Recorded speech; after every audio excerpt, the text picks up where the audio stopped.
The House will please come to order. Welcome back, ladies and gentlemen. We still have a committee, I think, out, still doing work.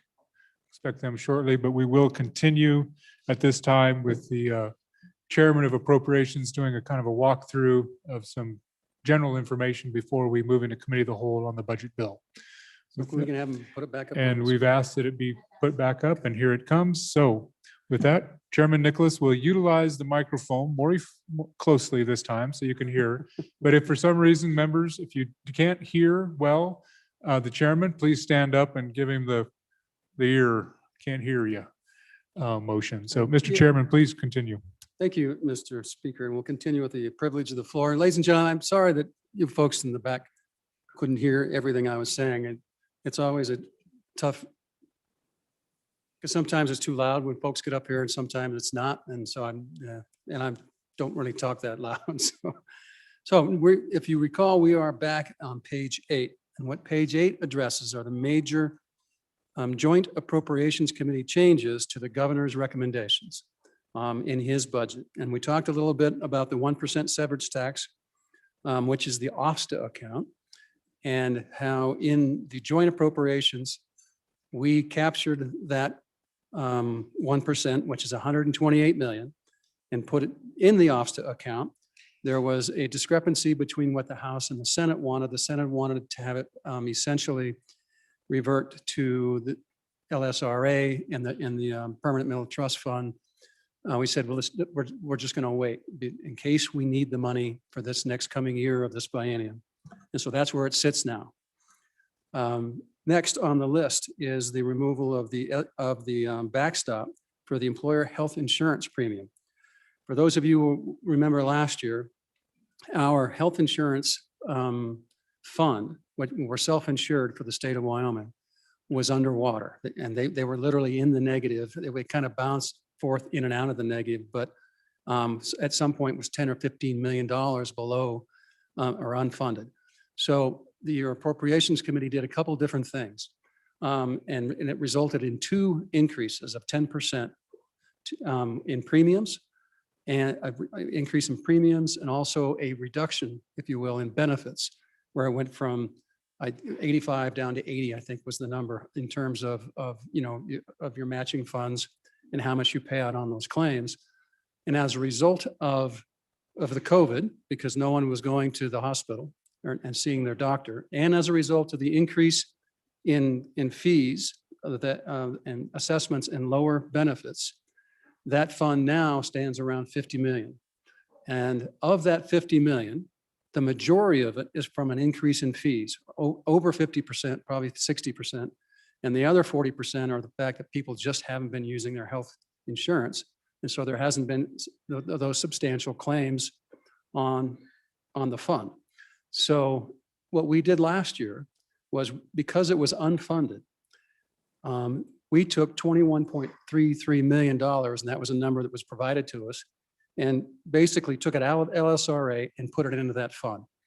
Since the fund is now in plus 50 million, we just grabbed that 21 million and brought it back. That's all we did. So that's what this is talking about.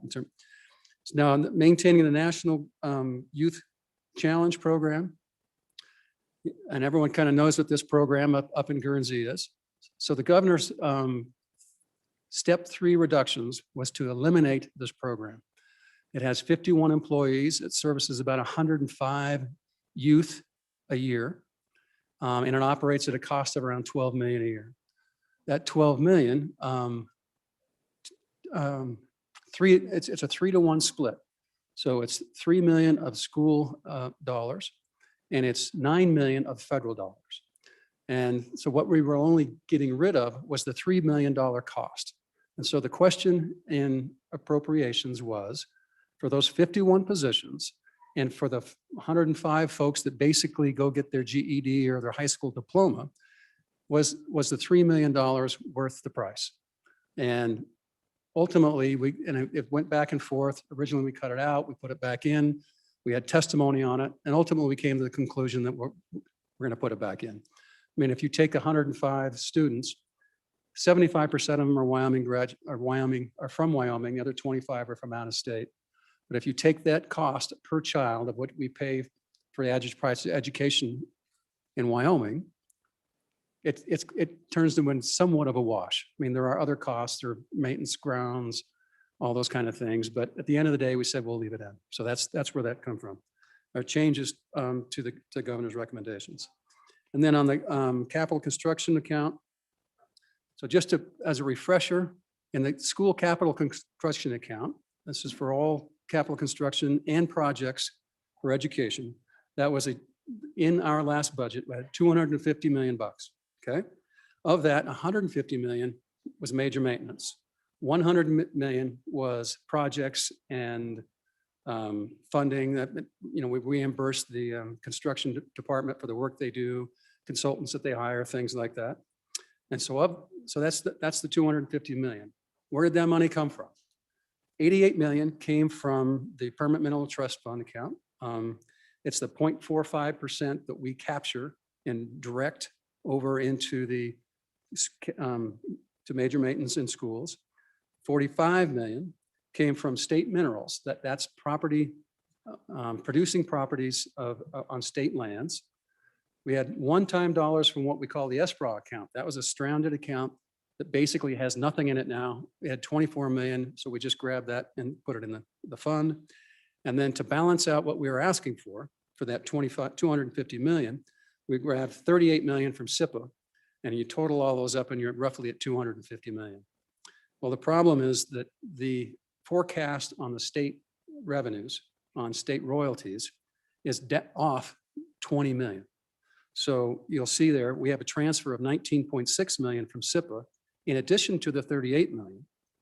So it comes out to about 59 million to cover that shortfall in the state royalties. And it was interesting, in October, we had a surplus of 7 million. And so we were at not only 45 million, we were at 52 million. Well, that's what happens. And this, you'll learn about this. A lot of this comes from coal. And as coal moves off a state section, a school section, and moves on to a different location, federal land, then the state royalties of it just dives. And that's how it went from that large number, 45, down to basically 25 million. Okay, so that's major changes. Let's go to page 9. These are, all right. We reduced the school funding, and we talked about that, the 3.1 million. That's where we went and just plucked out as much money as we could and put it back into the SFP to help school funding. On the Department of Education School Foundation Program, trying to see. That's just a cut by 15%. That's pretty straightforward. And we'll go into those numbers in more detail. But basically it's 24 million SFP, all total. Now let's go to the next one, the removal of SIPA funds from UW and community colleges. I talked a little bit about this on Friday. So when we left in March of last year, we had $99 million that came out of the Joint Appropriations Committee to fund UW and community college capital construction. Why did we do it? Because we had the money to do it at the time. And it's, as I explained, that's actually lower than what we have been funding over the past 6 or 7 years. So then, but the issue is that CapCon bill that came out never passed. It didn't go anywhere because we went to conference committee and nothing happened. And so when the governor came back in on his budget recommendations, he reduced that 99 million down to 76 million. He funded 25 million on a Corbett pool over at UW, and about 31 million on the community college projects and some other projects. And so he was at 76 million. In Joint Appropriations Committee, so what came out in January, we had that 99 million went down to 31 million. And it was 31 million of SIPA dollars. We defunded UW completely, and we authorized it, but we defunded it. And we completely defunded community colleges, but authorized those programs. And so total expenditures on all projects was 31 million. Now we'll come back to, once again, my presentation on Friday on CapCon. We added back in approximately 28 million with that CapCon bill. So the total amount now is 59 million that you have in front of you with the House side. And I think what's interesting about that is we're still over $40 million less than we were a year ago because of the reduction in dollars. Reductions to local government. This was a recommendation by the governor because the governor can't defund or reduce the amount. You know, we have a standard amount typically when funds are available that we pay local governments, county and cities, about 105 million a biennium. And that's changed over time. It's become fairly regular. And so as part of the overall cuts, the governor dropped that by 10%. So that went down 10.5 million. In appropriations, we added back in half of that. And so that's where we left it at this time. By the way, in the Senate side, they dropped it back down to the 10% reduction. So we have a conflict right now currently between the two of us, depending on what happens. So let's go to page 10. So can everyone hear me in the back? I'm not too loud? All right, thank you. I think you'll find this interesting. This is state appropriated positions. So if you look at the number of appropriated positions that we have now, 7,471. And that's go back and look at 2010. 2010, there were 8,200. 2011 and 12, 8,100. And then again in 2016, 8,200. So we're down a full 550 to 600 positions for state employees since that point in time. So you hear different arguments about the growth of government. Well, this is kind of demonstrating that actually we've been going in the opposite direction. Yeah, the same numbers that we had in 2003, we now have today. It's probably important to understand that these are just state employees. This doesn't include schools. It doesn't include various other, it doesn't include UW, doesn't include community colleges, it doesn't include Pipeline Authority, Parimutuel. You add all those together, that's about 5,000 employees. But those haven't fallen to these degrees, but those are down as well. So then the other thing that, and one of the differences, why there's an uptick right there, is because the governor's recommendation had eliminated 51 employees out of the Youth Challenge program, and we put them back in. So that's why you'll see that uptick from the governor's Govs rec. All right, now we're about ready to wrap up. Three of those were filled positions. Oh, that's a good point. Thank you. The other thing that is interesting is that of the total number of cuts in positions through the budget cuts so far, just on the state side, is 43 live bodies. In other words, they did it through attrition. They do it by, basically that's what it is. I mean, they weren't only 43 were pink slips. And the nice part about, the governor implemented that in April.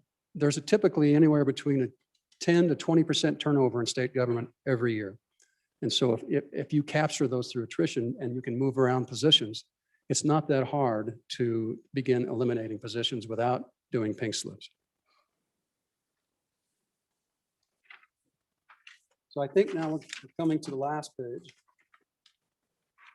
And these are some of the numbers that I'd like you to remember, because it's going to make a difference on how you think about our CapCon bill, how you think about this budget bill, and then tangentially how you think about education funding. So you look at the two boxes that we have up there. This is on the conclusions. This says balances available. You see that 15.9 or $16 million. So that's what Craig told us in January at how much money was available. We now know that because of prices of oil and gas and an uptick in coal production and an uptick in sales, that there is, as an added in the BRA account, and the BRA is general fund dollars, 38 million in general fund, 6 million. So combined, 28 million, 6, for a combined total of $36 million that is available to us right now, plus the 60. So it's $52 million that's sitting available in the general fund for ongoing operating expenses. And the good part about that is that we were at risk of kind of running out of money of our day-to-day expenses and having to borrow against ourselves between now and June 30th. That risk is pretty much gone, but also because basically the revenues get behind our expenses. They catch up towards the end of the year, but sometimes they don't. And in state government, we always fund everybody else first. So we fund community colleges, we fund UW, we fund agencies first before we pay for ourselves. And so as a consequence of that, we're cash poor because we give them the money even almost before we get it, unless we've got extra balanced dollars in our revenue accounts. That's one of the reasons why, as soon as the LSRA gets below 500 million, we're in trouble, because that's kind of, we borrow against that at no cost to ourselves to help fund when our revenues are rolling in, you know, our monthly tax accruals and all those type of things, because we pay out first and kind of pay ourselves later and collect later. And so it's just, as soon as we hit $500 million on the LSRA, if we do, and I'll talk about that in a minute, it causes us, it's kind of like a double whammy to the operations of government, because we have to borrow against ourselves and do other things in order to make government work and pay our bills. So SIPA in this is sitting at 52 million, right? Well, we've already allocated that. In fact, through CapCon and doing that extra $19.6 million to cover the school capital construction, we're now at -7 million. And so you'll see a budget amendment to the CapCon bill that will add back in, modify some of the expenditures just to make sure this number balances, because SIPA is a set amount. It doesn't grow, or it's a percentage that comes out, and that's all you get in that fund. And so basically it's just that's just a budget balancing act, and you'll see that on third reading tomorrow. Now, LSRA, basically it's $1.14 billion. So how long is it going to stay at that amount? What's going to happen? If we have 5% return on our investments this year and next year, the LSRA will refund itself till we'll have about $1.5 billion in it, because there are automatic tips that take place if we have that amount that comes in our investments. Right now, we're at 7%. And so for the first year, so all things considered, it's very likely that's already going to be $90 to $110 million that we're going to funnel into the LSRA in in July, which is a good thing, because we're saving, but also you're going, well, we run into that old conundrum. As long as we have too much money in savings and short-term savings, why do we fund education and how much do we fund it? It's a double-edged sword, but we created this pour back from our income off of the Permanent Mill Trust Fund in order to make sure we always had savings. And so we always have balanced levers and reserve accounts that you'll learn more about, just to make sure we continue to fund ourselves in appropriate fashion and do it conservatively and and we don't put ourselves at risk. And we've already talked about the OFSA account. So let's go to the side, page 2 of this. I only want to talk about the top of one of that.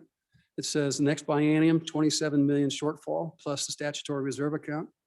That number is now incorrect because of what I talked about earlier. We have $52 million in that account. And so that $27 million shortfall is now basically a $18 million on the plus side. I'm not going to go into the school. Those numbers are still accurate, the 250 on the SFP and the 50 million on capital construction. That's the hurdle that in our future, if we do this, we have balanced the budget. And not only that, we have balanced it in such a way that it will sustain itself over the next several bienniums. And we're not adding in, by the way, the fees that we're going to get out of Secretary of State's office and a few of the other bills, or some of the revenues, other revenue generating bills that we've all working for. And all of those will help cover it and protect us more. But if we pass this budget, we've got a balanced budget and we're going to be good. Our problem is going to be education. We all know that. And so hopefully we'll find a solution with that, with our body down the hall, and not do this over and over again for the next 200 or 300 years. So, thank you. Thank you. Members, does anybody have a specific question from the privilege or from the information that's presented? Because now we're going to, if not, what we'll do now is we will have a motion for the majority floor leader. We're just going to start marching through the budget section by section. 1, 2, 3, 4. Who's waving in the back of the room? Oh, that's the Speaker Pro Tem Greer. Go ahead, Mr. Speaker Pro Tem. Mr. Speaker, I very much appreciate the explanation by the Chairman of Appropriations. Job well done. If you could just briefly tell us what happens if we don't pass this budget, Mr. Chairman. Vice Chairman Larson Lloyd. Thank you, Mr. Chairman. And that's a great question. We was actually going to talk about that just in the essence of time, had elected not to. Every year when we do a budget, it's always interesting. We go through this fighting me against you on what we should do. And at the end of the day, you win some, I win some, and the budget as it comes out is a work of this body and work of the other body. Not everything in it that I like, not everything in it that you like. What would happen in the event that we says we're not going to pass a budget? We need to remember that we passed a standard budget last year and we're amending that budget this year. So we have a budget in place. It's the governor's to kind of do as he wants to. So if for some reason we would elect not to do that, there's some things that the governor can't do. He can't shift the SIPA dollars.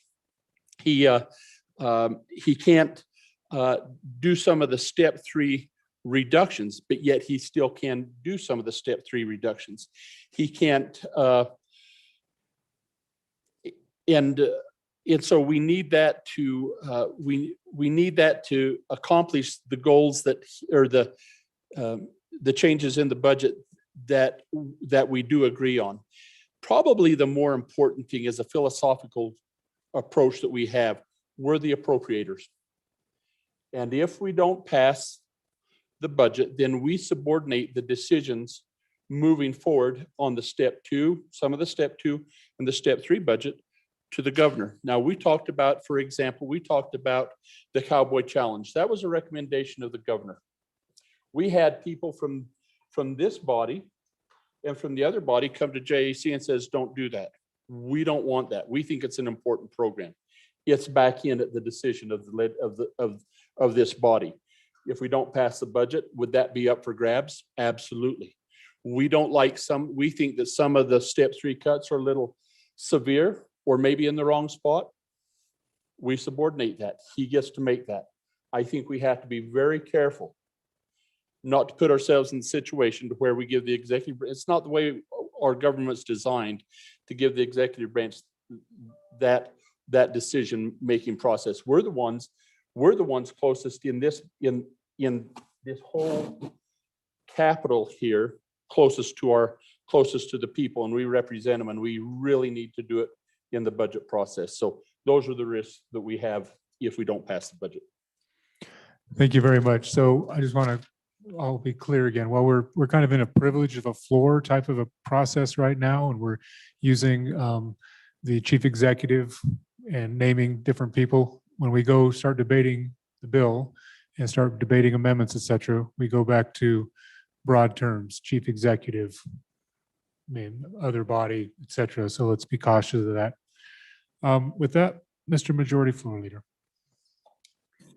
Mr. Speaker, I move the House resolve itself into committee of the whole to consider only the budget bill, House Bill 1. You have heard the motion. All those in favor, say aye. Those opposed, no. Motion carries. Chairman Zwanitzer.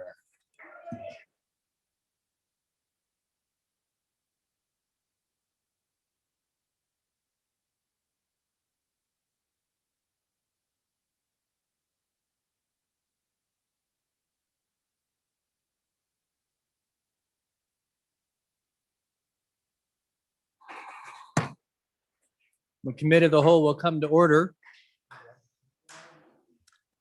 And as my first order of business, as a friendly reminder, please stop by the Capital Extension Visitor Center to have your photo taken. Photographer is here from Tuesday 8 to 5 and Wednesday from 8 until 2 p.m. Please make it at your earliest possible convenience for your official legislative composite.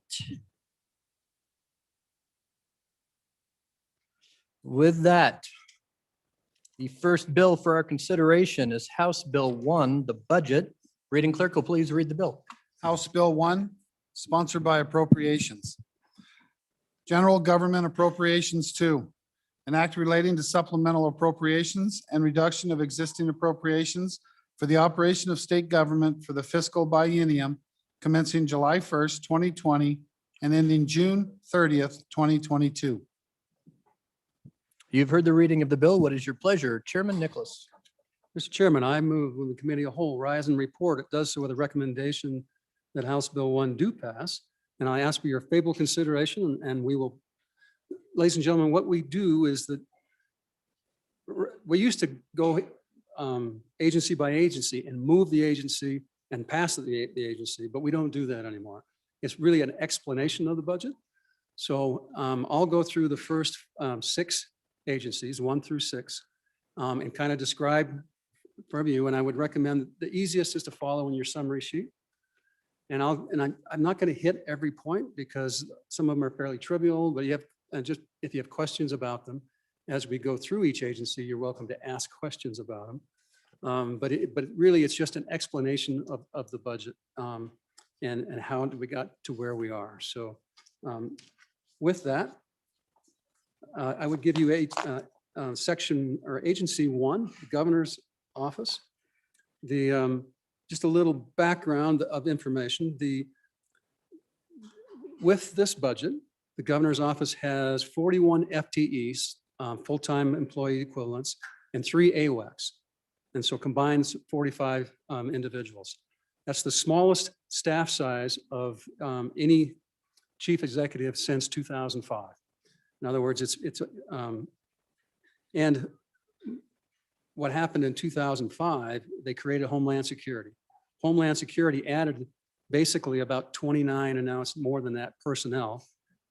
Homeland Security, it's primarily federal dollars, and it was a kind of an offshoot of 9/11 and creating all those security measures. And so basically it more than doubled the size of the chief executive's office. Before that, the largest staff size was about 29. But it's a smaller staff size than has been for the past 12 years. Okay, the governor took roughly $2 million in cuts from his general fund dollars, which total about 15%. And I talked a little bit about with that you already.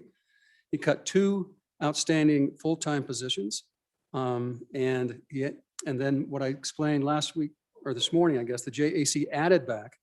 The governor's request was for $2.5 million in general funds for Coalport litigation. We said, no, we're going to give you $1.25 million, and we're going to take those dollars from a different location, not a SIPA dollars, I believe is where we took them from. And so if you go to your summary sheet, I'll just walk you through it real quick. JC adopted the governor's total recs of $497,000 of general fund. This included 1 FTE and 109,000 in 100 series personnel services, 135 and 200 series, and 120,000 in general fund 900 series, and then $53,000 in education commission of the state funds. That's a national organization of all the states. And he just said in these budgetary tough times, we shouldn't be a member for it. And then conforming reductions to the international trade that we've talked about. If you go to number 2, that's the JAC reduced $30,000 in 200 series and moved money to the Department of Ed for the talking books. This is one of those items where we're trying to save all the school foundation dollars that we can. And we made that reduction biennialized. Then if you look at note 3, we adopted the Gov's rec of reducing $262,000 in 600 series. That's grant and aid payments to emergency response. And so we always kind of tinker with emergency response. It kind of depends on how much he spends and how much money we have. And so we kind of adjust it every biennium. It's a fairly traditional thing. Step 4, reduction of $50,000 The coal market program, I talked about that. Number 5, we denied the gov's request for the 2.5 million SIPA and added back 1.25 of general funds. So actually I had those reversed, I'm sorry. And number 6, we adopted the gov's rec to reduce 299,000 general fund and $44,000 federal funds to convert 2 full-time equivalent positions to 2 part-time with a reduction of 95,000 and 44,000 federal funds. That's Series 1 personnel and 24,000 Series 2 support services, 163,000 for grants and aids to emergency response teams that are around the state. That's 15,000 general fund of 900 series. And so that in a nutshell is the governor's. Is there any discussion on section 1? Madam Minority Floor Leader. Thank you, Mr. Chairman. I wonder if we could get a little bit more information on the summary sheet footnote 5, where JAC has taken the governor's recommendation from 2.5 million to 1.25. I'm curious if any of the allocation that was there to start with, the 2.5, has been expended, and why do we honestly need 1.25 over the next year? Can't we just wait? Chairman Nicholas. Thank you. So the coal port litigation is ongoing litigation, and it's combined of coal states, primarily Wyoming, Montana, North Dakota, I believe, one other state is involved at least. And those states got together and decided to hire private counsel to represent all 3 states. And that, as you know, there's already been numerous briefs. If you want to read those briefs, I think you can go to the governor's website and pull them up and you can read what's going on, who writes the briefs, what work is being done by the respective counsel. I think there is currently a summary judgment that is, I believe that's correct, that is pending. And so it's how much has actually been spent. I don't know the answer to that, but we did call in the governor's office, give us a breakdown of why he wanted the 202.5 million. We said, you clearly don't need that much, at least in this biennium, but you may need up to 1.25, particularly on expert witnesses and some other things, and to make sure that we match dollars with our other plaintiffs partners. So I think that's about as close as I can get. Okay.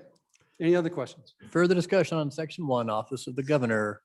Not seeing any. We will close section 1 and move on to section 2, Secretary of State. Chairman Nicholas. Thank you. And we'll go to this. This should speed up a little bit now with any luck. They get simpler. Secretary of State's office. As we talked about before this, just looking at the big view, the Secretary of State, through their collection of fees, we get $57 million a biennium that after he pays his costs and expenses to run his office into the general fund. And so it's one of those agencies that we love because it's a revenue maker. And with the fee bill that you have in front of us, that should turn into $62 or $63 million a biennium. So the other issue with the Secretary of State's office is it's a fairly tight run ship. And it has 31 employees. It's got 5 different, divisions under it. And it's interesting what they do. They process a lot of handwritten submission papers for LLCs, for C Corps, for all that type of stuff, where they process, and the number is anywhere between 4,000 to 10,000 pieces of paper a month, where that they have to scan in or otherwise inload into the computer that then goes into their computer systems. So and the chief of staff and the number 2 often sit around opening envelopes and doing this because they don't have enough personnel to do it. On the other hand, they had to do cuts, and so they did them, but also when they presented, they said, we'd like at some point to modernize our system. And so we actually use our staff to do other than paper shuffling. And so what JAC requested that they put a proposal together, go out, get a consultant, figure out what they need and how that can tie in with their existing systems. Because the idea that you've got 3 or 4 or 5 people to do nothing but take envelopes and open them and shuffle them and put them in doesn't really make sense. And they need to modernize their current system So you can do more things online for filing your annual statements and all that kind of stuff. So that's just something that's in the works. And we said, well, if you raise us another $5 million a biennium by raising fees, then we'll come back and use part of those monies to do those things so it doesn't cost us more money. So they're the ones that came up with those fee increases. And in part, they came up with it because we said, we'll help you if you help us. So that was just kind of the process. So let's just take you to the two steps.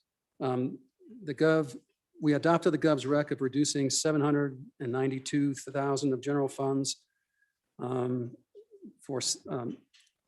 100 series, 200 series, and 400 series, and part of the ETS funding. And then we adopted the Gov's recs to reduce 53,000 of special revenues, and which is 13,000 series on travel and ETS. And basically that's the Secretary of State in a nutshell. So any questions on Secretary of State? Any discussion on section 2, Secretary of State? Seeing none, we will close section 2 and move on to section 3, State Auditor, Chairman Nicholas. So with the State Auditor's Office, the State Auditor's Office reduced 18%. So they're actually above the 15%. And they went out of their way to do it in a way that was transparent and clear. And we are very appreciative of that. They did it by reducing licensing fees. There's a reduced license fee process or no fees under the Game and Fish for licenses. And by so we pay basically out of general funds about $1.6 million biennium to help those individuals that qualify for those reduced licenses. Well, because of the Pittman-Roberts dollars, the Game and Fish has a surplus of dollars. So basically we said, we're going to take that $1.6 of general fund where we assist these licenses, and we're just going to make Game and Fish use their dollars to help cover that. And so that's what we did. They gave up 2 FTEs. That's approximately $400,000. So they reduced their staffing. So let's go to the recs. We adopted Gov's rec to reduce the $1.69 million of general fund. That's the 2 FTEs at 378, 100 series plus the 200 series component to it. And they also went out and renegotiated the cost of their contract services on their major vendor on their operating systems. And basically we instructed agencies to go do that because it's amazing what we pay on computer systems and operating systems. And so we've just got to be stronger and tighter on those contracts. And they actually went out and did it. So I think that's all I have with the state auditors, unless there's any questions. Discussion on section 3, State Auditor, Chairman Burkhart. Thank you, Mr. Chairman. Excuse me. Just a clarification on footnote 2 on the reduced license fee recoupment program. Was that specified to come out of Pittman-Robertson, or was it just to come out of Game and Fish's overall fund because they aren't on general fund anymore? They're self-sufficient. Just curious. Well, the answer is either or. Chairman Nicholas, go ahead. Sorry, Mr. Speaker, Chairman. The answer is either or. I mean, we recognize that they have an excess budget primarily because of Pittman-Roberts, but we did not designate those dollars. We just said it's their responsibility to cover the cost. So any other questions? Vice Chairman Brown. Thank you, Mr. Chairman. And this is kind of more a little bit of a global question as we're going through this, just to help me kind of understand. But as I look through here, the first 3 sections that we've gone through have some FTE reductions. And I guess ultimately what I'm looking for is a little bit of an understanding of what these FTEs, although they may be a shift within the department that somebody was retiring or something like that, or is an open position. I guess I'd like to find out maybe what the agency heads said as they were coming through as to what the prioritization might have been, as to what programs may not be getting completed or what they may be giving up as we're losing full-time employees, what those jobs were that were not coming through. And specifically, if we're looking at this particular agency, what did we lose in here with the 2 full-time equivalents? So, Chairman Nicholas, go ahead. Chairman, honestly, I would say that every agency that we came before us said they can do the same amount of work with less people. So there really wasn't any description in not being able to perform I would say that for example, Secretary of State's office said, we have a hard time sometimes meeting the 15-day deadline or something like that but we're getting it done. But that's because we're working weekends or we have other people who are not doing administrative staff, doing administrative stuff. But every one of them said that they're not going to have a substantial drop in the performance of services. That was their testimony. So. Further discussion on section 3? Seeing none, we will close section 3, state auditor, and open section 4, state treasurer. Chairman Nicholas. Thank you. I got the big floppy king size up here so that I can read it. It's this 8.5 by whatever. So, all right, State Treasurer's Office. So just a little backdrop on the State Treasurer's Office particularly for the new folks. In 2016, the legislature added 9 new positions in the State Treasurer's Office.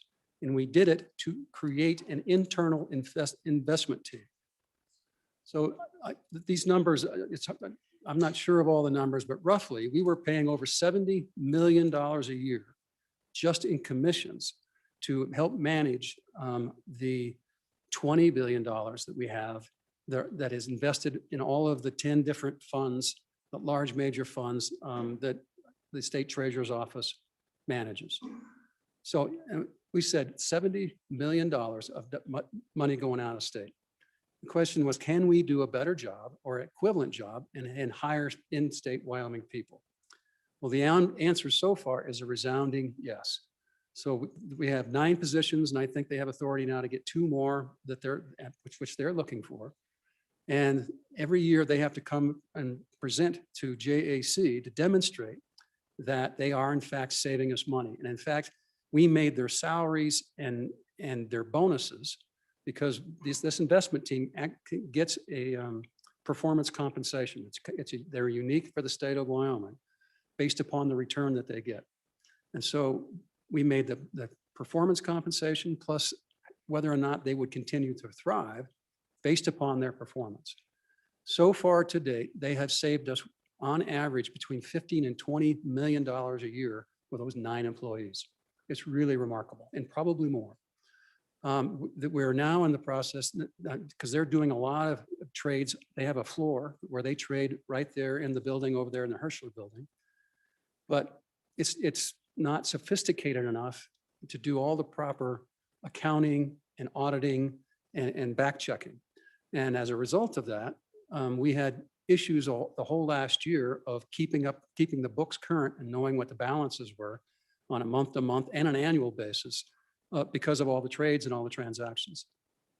So they're going to come back with, in fact, there's going to be a budget amendment by the appropriations where we're going to add 3 more personnel to go to their back office accounting. And then they're also there was just an audit done by a firm out of Denver. Then their recommendation is they need about 9 more employees to continue to operate this and do it right.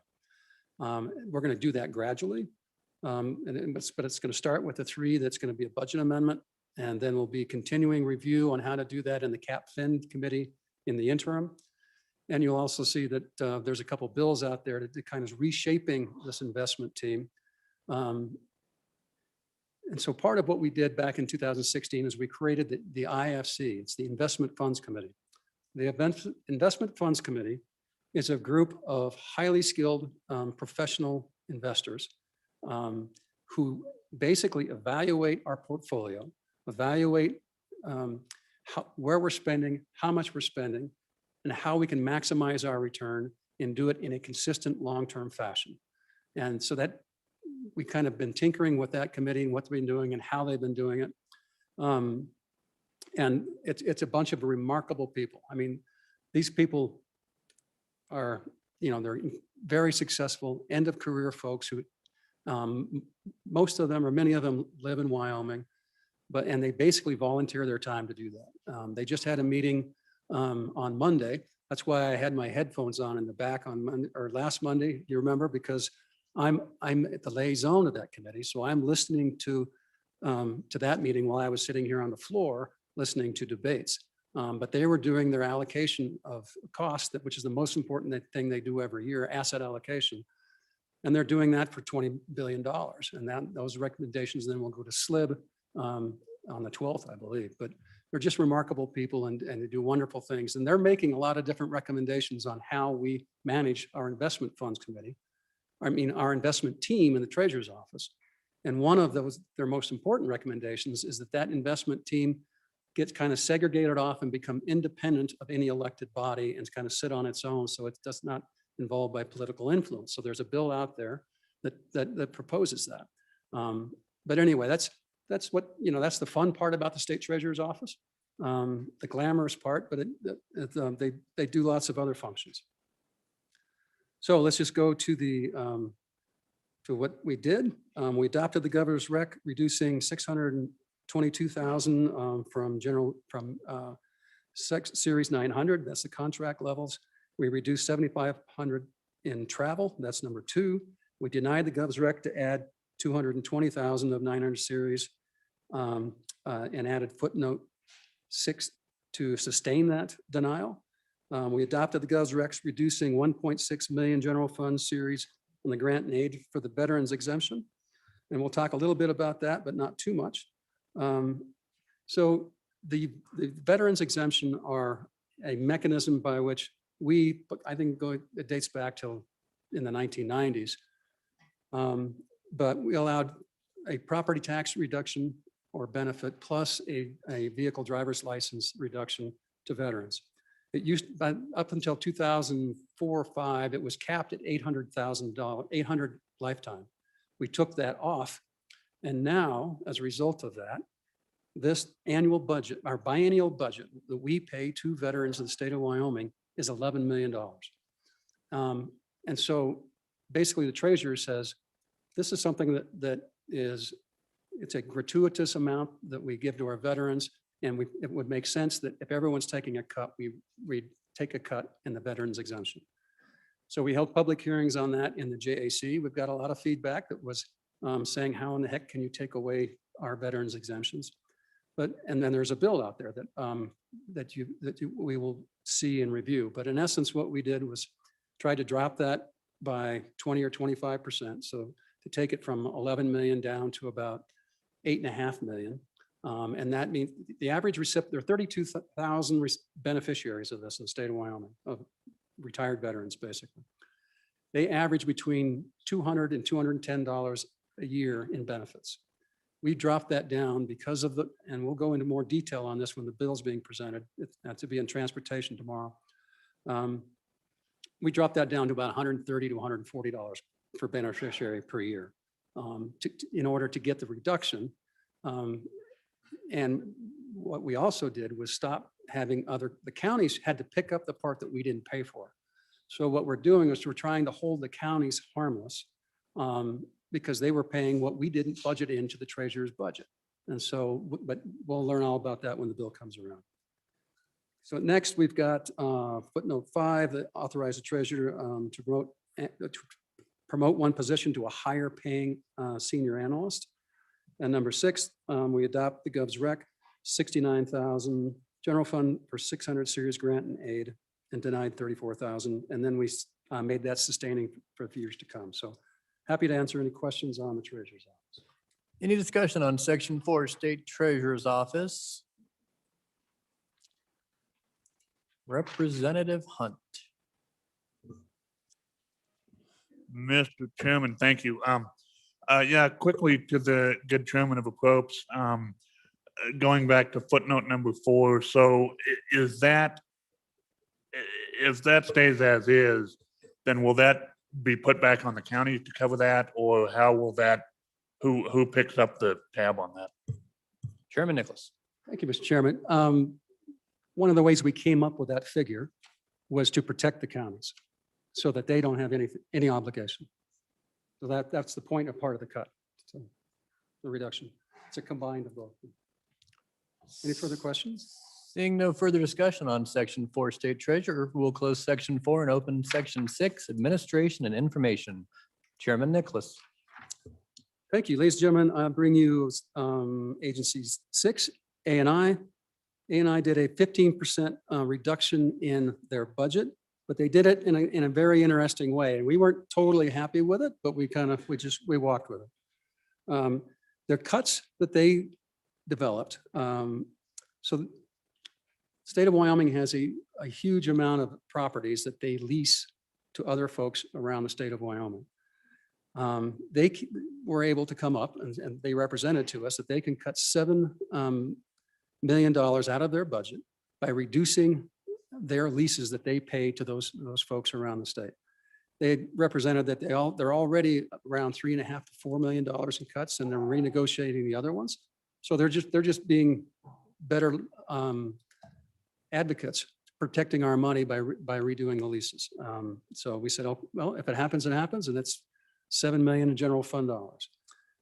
In addition to that, they said they were able to do it because they're letting some leases terminate because some of the agencies have decided that they're going to do more work from home type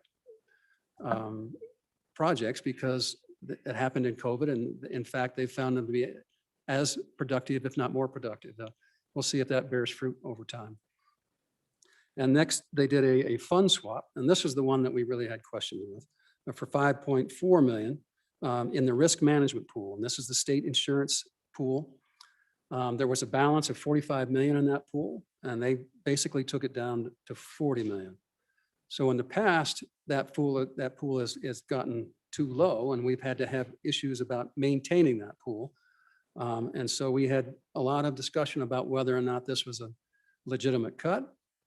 And so that's yet to be seen, and we'll see if that's, obviously that's not going to be something that they're going to do on a continuous basis. So they have to find additional cuts in the coming biennium.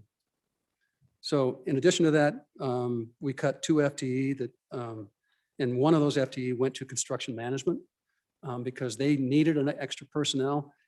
Construction management used to be underneath ANI, and when they moved, they probably didn't move as enough employees. And plus, we believe that construction management, they just need more personnel, and so that's what we did. So with that, I'll quickly run to your summary sheet.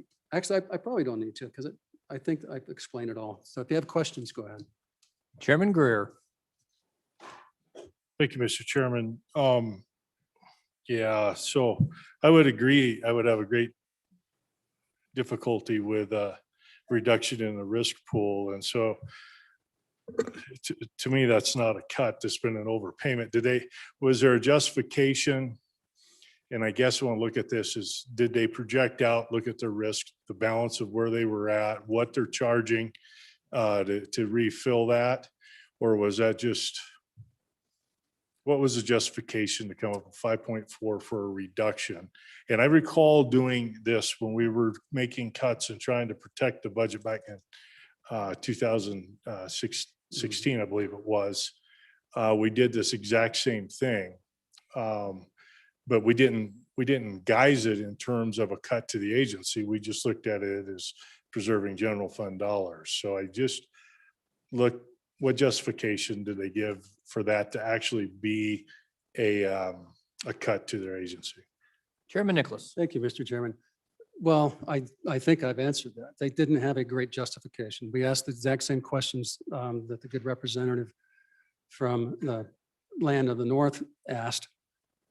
Their response was, we think that we're still safe, and that if you go by our burn rate, and basically on history, this is a safe thing to do. And we said, well, for one time, at this time, for general fund dollars, we'll take your word for it, but we don't like it. So just that simple. Representative Ottman. Mr. Chairman, Representative, I was running on the same point that the other speaker just asked on with that risk management. Could that be, because it's not quite clear to me, I know some of the school districts had a lot in their insurance pool because they didn't have claims. And is this part of that also, or is this totally a different? Chairman Nicholas. It's different those are separate policies. So. Vice Chairman Henderson. Thank you, Mr. Chairman. I I just have a question here on this summary sheet. I don't know if this is a typo, but it's on the office building. Is it really going to cost that much money for utilities for the rest of the year? That just seems kind of high, sir. Chairman Nicholas. It's not open yet. Do you want to answer that?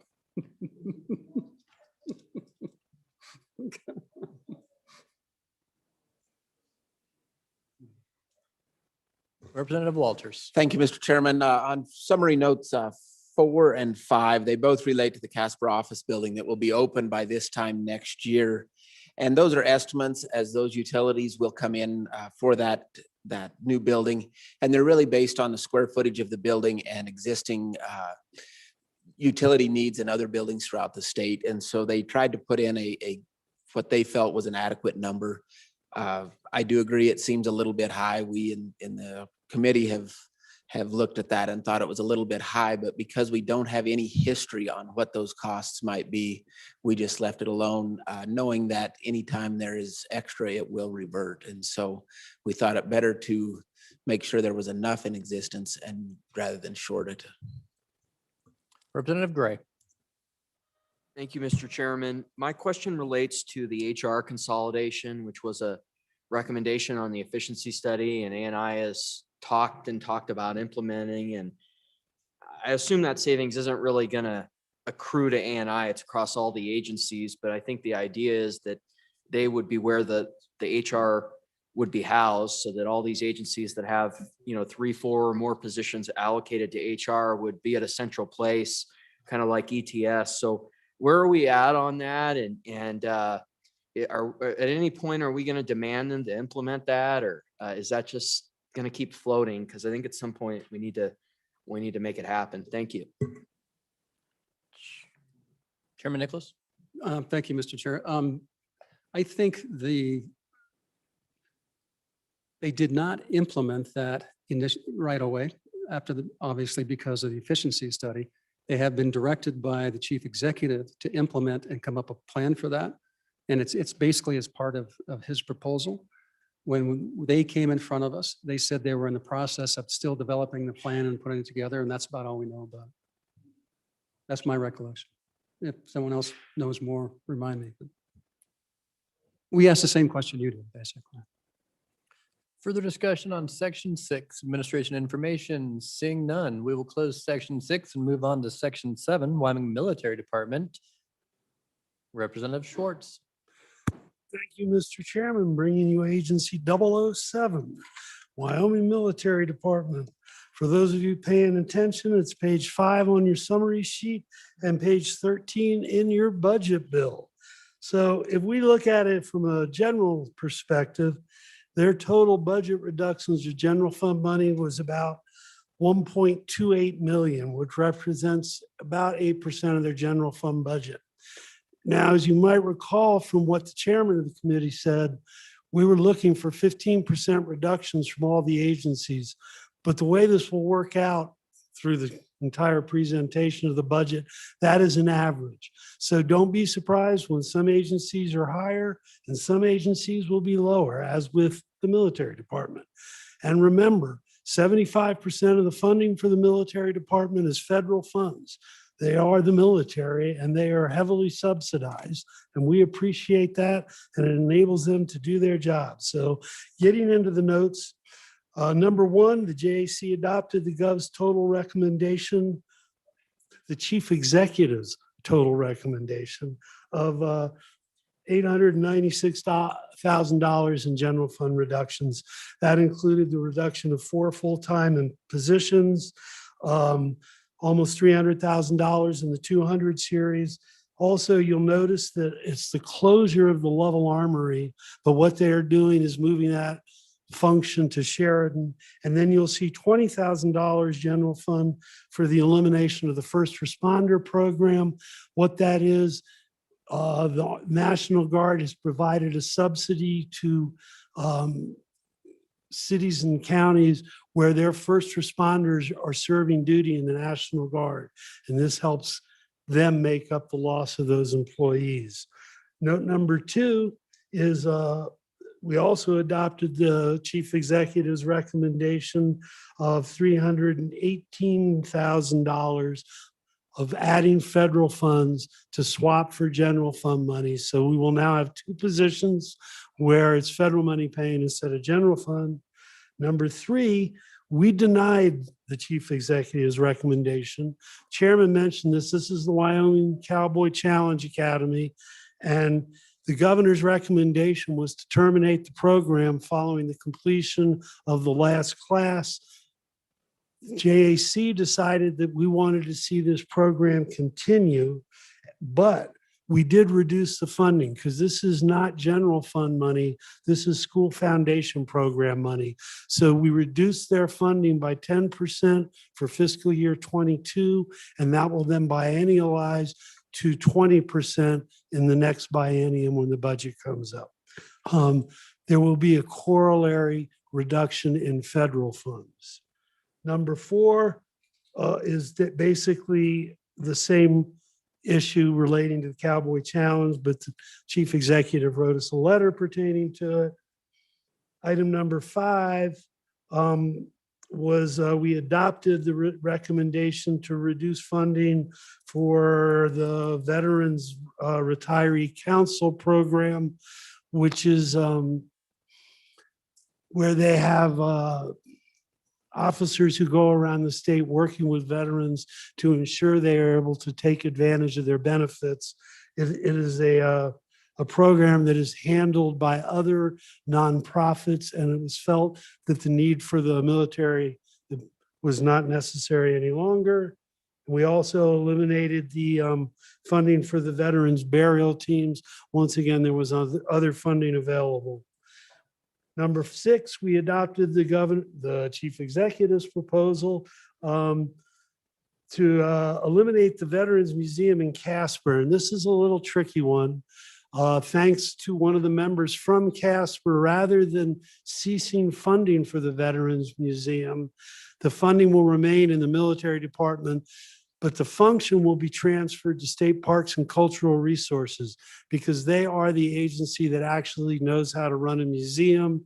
And there will be a memorandum of understanding developed between these two agencies to facilitate that transition.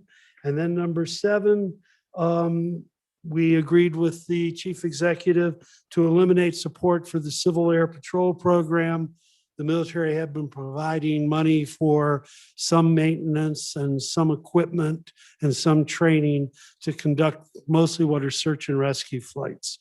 And that is Agency 007, and I will welcome any questions. Discussion on Section 7 Wyoming Military Department.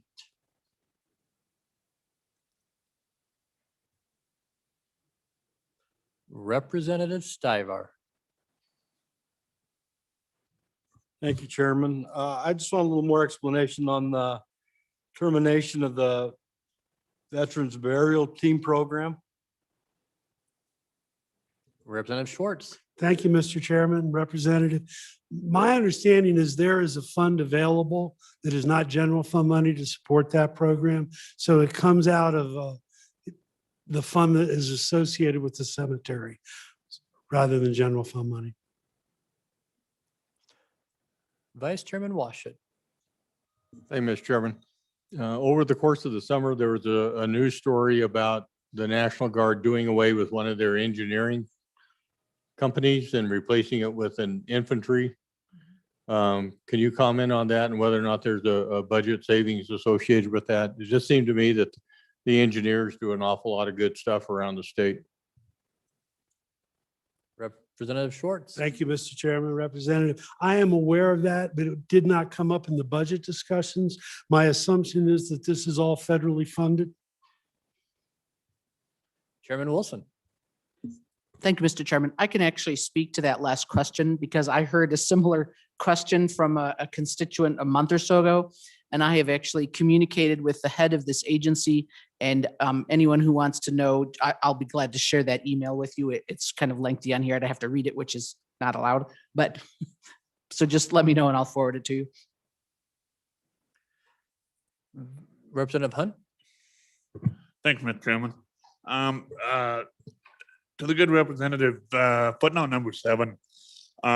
Could you just explain just a little bit about what it is these days that the Civil Air Patrol still does? And with after the reduction that has been incorporated in here, with the remaining amount of funding left of 86,000 and some change, is that a practical amount left over for them to do anything worthwhile? So, thank you. Representative Shorts. Thank you, Mr. Chairman and Representative. Thank you for that question because it was one I looked into. So the bulk of the funding for the Civil Air Patrol program is federal, and they provide the airplanes, and I believe they pay for the hangars and the major maintenance. Some of the other funding comes from local governments and actually money that the individual, I forget what they call them, battalions of the Civil Air Patrol raise themselves. And the money that the military provides is, as I said, it's for some of the training, some of the equipment that they use in the cockpit. Talking to friends of mine who are in the Civil Air Patrol, it will create some inconveniences, but they will be able to maintain the service, which is primarily, they'll run anywhere from 6 to 8 search and rescue missions a year. That's their primary function, where it's usually they use helicopters for search and rescue, but when the areas they're searching are larger, it's more efficient to use an airplane. So I hope that answers your question. Further discussion on Section 7, Wyoming Military Department. Seeing none, we will close Section 7 and move on to Section 8, Wyoming Public Defender, Representative Schwartz. Thank you, Mr. Chairman. I bring you 008. That's not as impressive. It's the Public Defender's Office. That's page, I got to read this, 6 on your summary sheet, 16 in your budget bill. The reduction in this agency was about 2.5 million, which represents 10% of their total funding. Their funding is both general fund. They also get about 20% from the local governments in the counties in which they work. So that money will be reduced at an equal proportion because that's how it's a match funding essentially.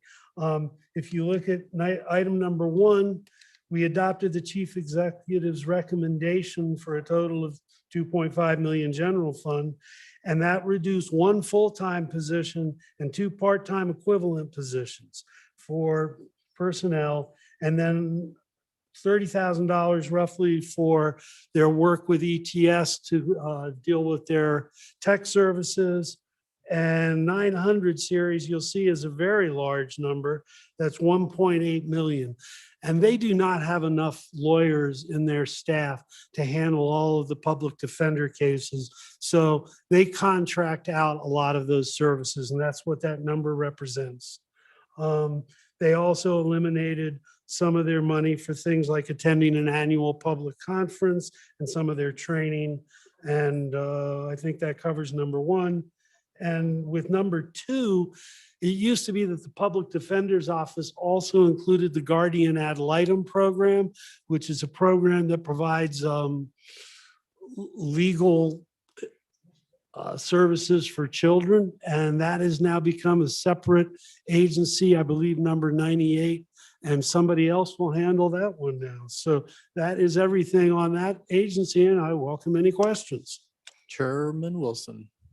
Thank you, Mr. Chairman. Gee, first I have to say, I sure miss those big old benches we had at the Jonah Building in the back of the room, but I have to say that the reductions to this agency, to me, are pretty concerning. And, you know, as chairman of labor, obviously I have concerns over some of the health reductions in those ones, and you would expect that. But cuts of this magnitude to public defenders, you know, I mean, it's easy to look and say, well, these are just nasty old criminals and they just deserve it, whatever they get. But, you know, that's just not right. I mean, we have an obligation to make attorneys available for people who can't afford it, to make sure that justice is done. And just going forward, I really think that this is an area Unless, and I know, having been on appropriations, you're obliged to defend what you come forward with. But unless we can really have recited to us how some miracles have occurred in the already stretched public defenders' offices around the state, I think we really need to reconsider this later. Madam Minority Floor Leader. Thank you, Mr. Chairman. I would like some more information about the funds that are going towards the capital case attorneys. That is, I guess, what's called keeping public defenders death qualified.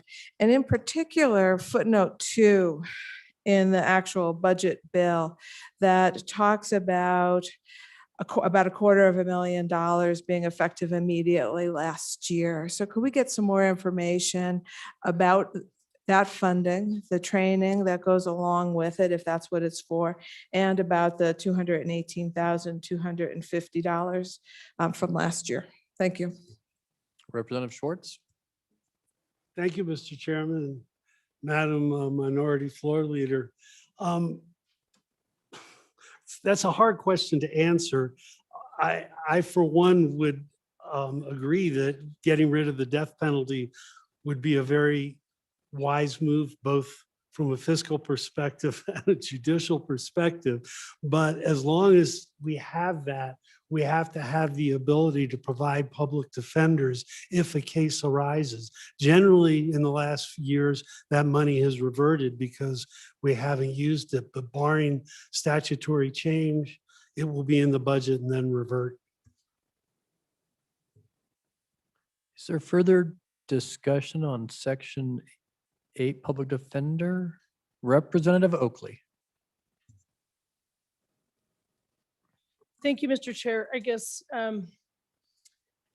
just for discussion from the speaker 2 times ago, as far as reductions for this year, but I guess I'd like some historical data because my understanding, while I agree and understand that this is certainly a need, it's something I work with every day, but that there had been a 38% increase in this budget in the 5 years preceding that or something.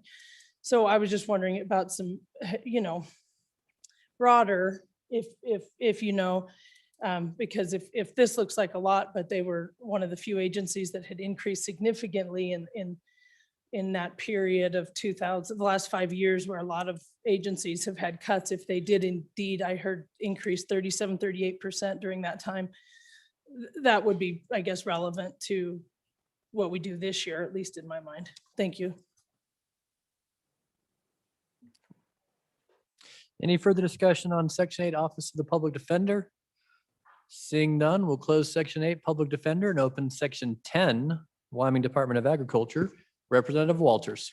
Thank you, Mr. Chairman. And just to back up briefly, Section 009, the Wyoming Pipeline Authority, you'll notice is crossed out. That explanation will come at Section 90, the Wyoming Energy Authority, and that'll be seen on page 28 of the summary sheet and page 70 of the bill. So just didn't want you to think it had gone away, but that's when we will pick up on that section of the Wyoming Pipeline Authority. So moving on to Section 10, Mr. Chairman, for an explanation of Section 10, please refer to page 7 on your summary sheet and page 18 on your bill. Mr. Chairman, JAC adopted the Chief Executive's recommendations for reductions in the administrative division totaling $322,000 general fund, including reducing 1 FTE with associated costs of $235,000, $13,000 for Board of Agriculture in-state travel, and $73,000 in contract services, as noted in summary note 1. JAC adopted the Chief Executive's recommendations for reductions to the Ag Education and Information Division totaling $3,000, general fund and contract services, as noted in summary note 2. JAC adopted the Chief Executive's recommended reductions in Consumer Protection Division totaling $1.3 million general fund and $91,000 federal funds. This includes the reduction of 2 FTE and converting 1 FTE general fund and federal fund split to a special revenue and federal fund split. Additional reductions of 166,000 occurred in the 800 and 900 series, including 120,000 related to the state's hemp production program, as this program is now self-sustaining.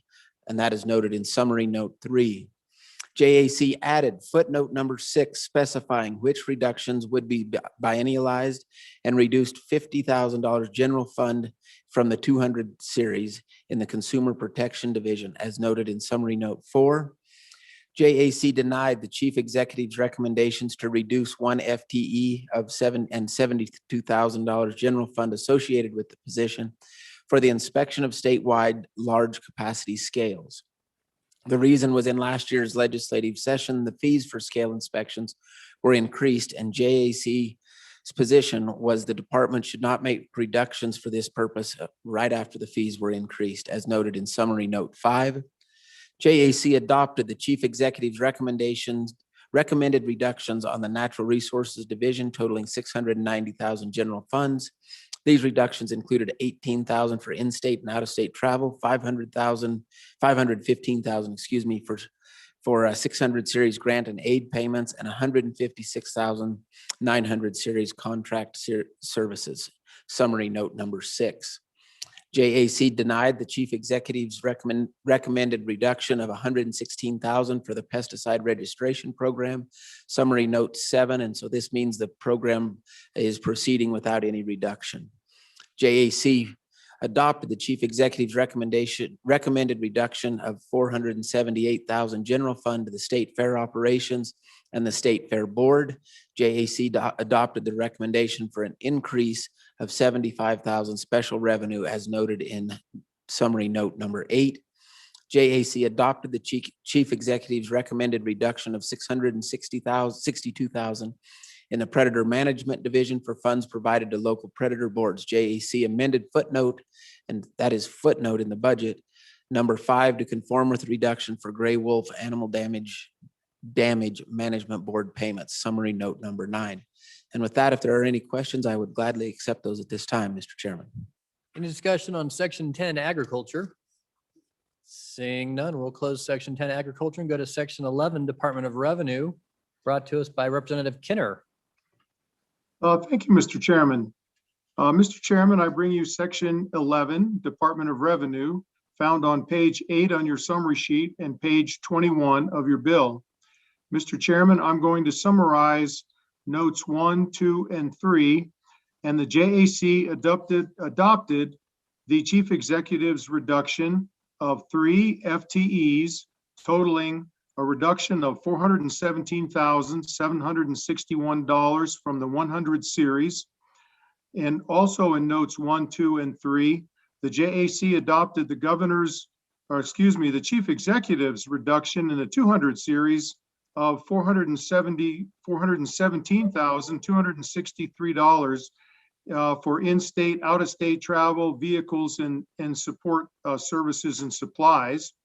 And then in note 3, we also adopted the chief executive's reduction in the 900 series from the property tax refund program, a reduction of $1,247,000, which basically reduced the second year of that program.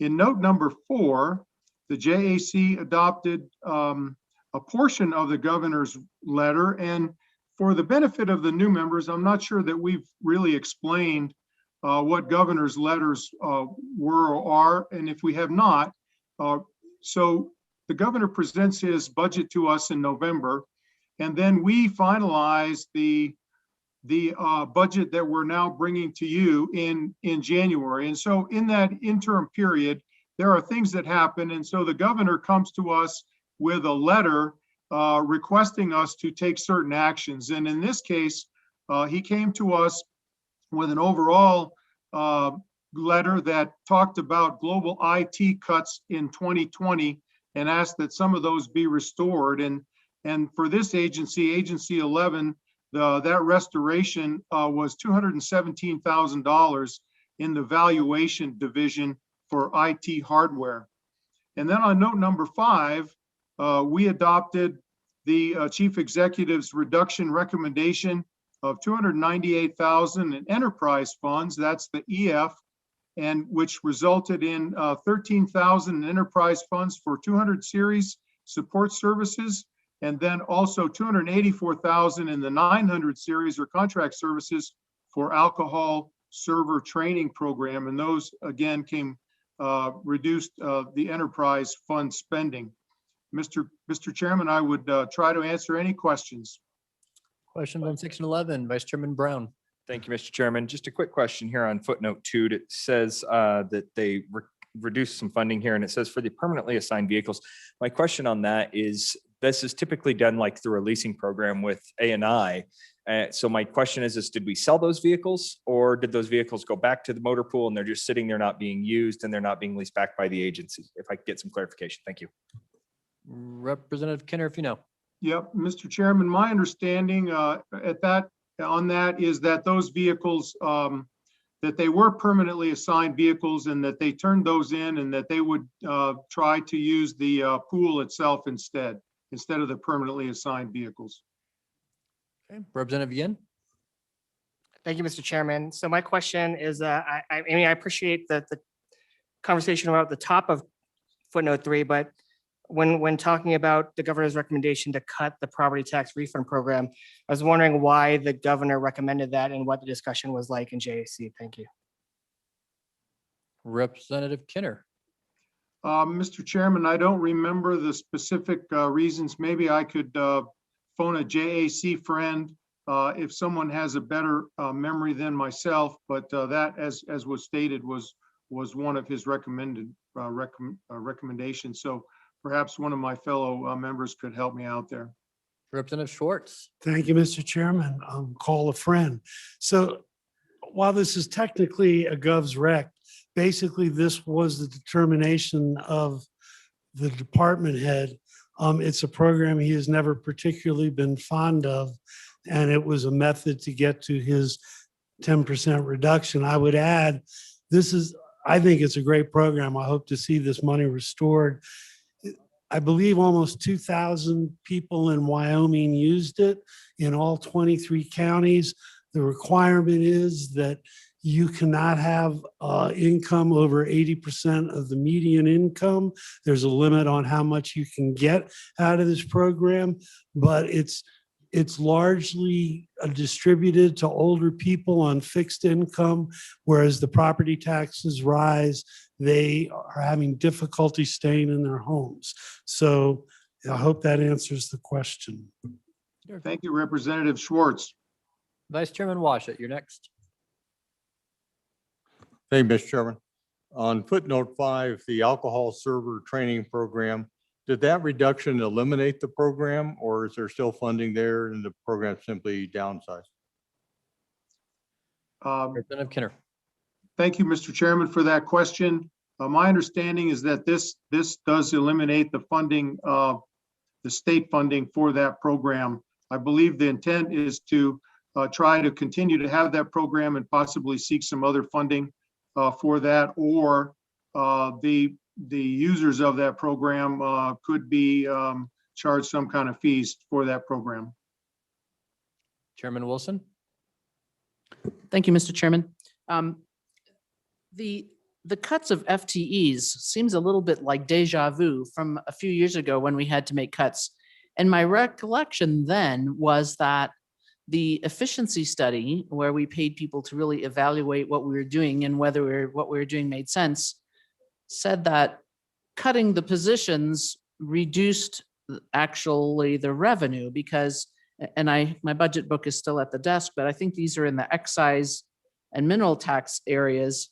So I guess my question is this another revisiting of penny wise and pound foolish, whereby we're actually cutting the people who will evaluate the tax returns in minerals and excise tax, and we will actually have a reduction in revenue received? I mean, that was certainly the idea 4 or 5 years ago, and we put the positions back in. So here we are again. Can I hear some more about that, please? Representative Kinner, go ahead. Thank you, Mr. Chairman, and thank you, Chairman Wilson, for that question. And we really did have that discussion with the director. And it was felt that these could be taken and the services continue to be provided. But that certainly is a good question overall. Throughout all these agencies, have we cut enough or have we cut too far? Is there further discussion on section 11, Department of Revenue? Seeing none, we will close section 11, Revenue, and jump to section 15, Attorney General. And I believe that's Representative Stith.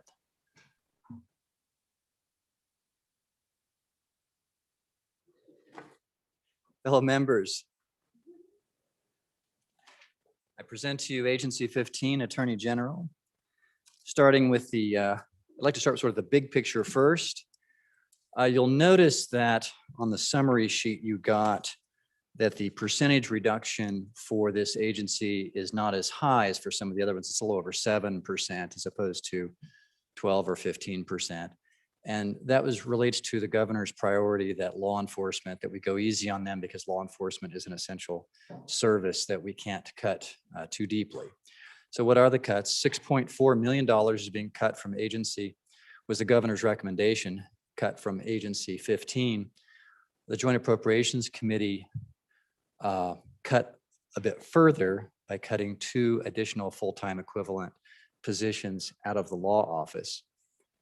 In part, that was because if you look at the division of how they get to the $6.4 million, more than half of it, or the bigger chunk of it, I should say, came out of a reduction to criminal investigations.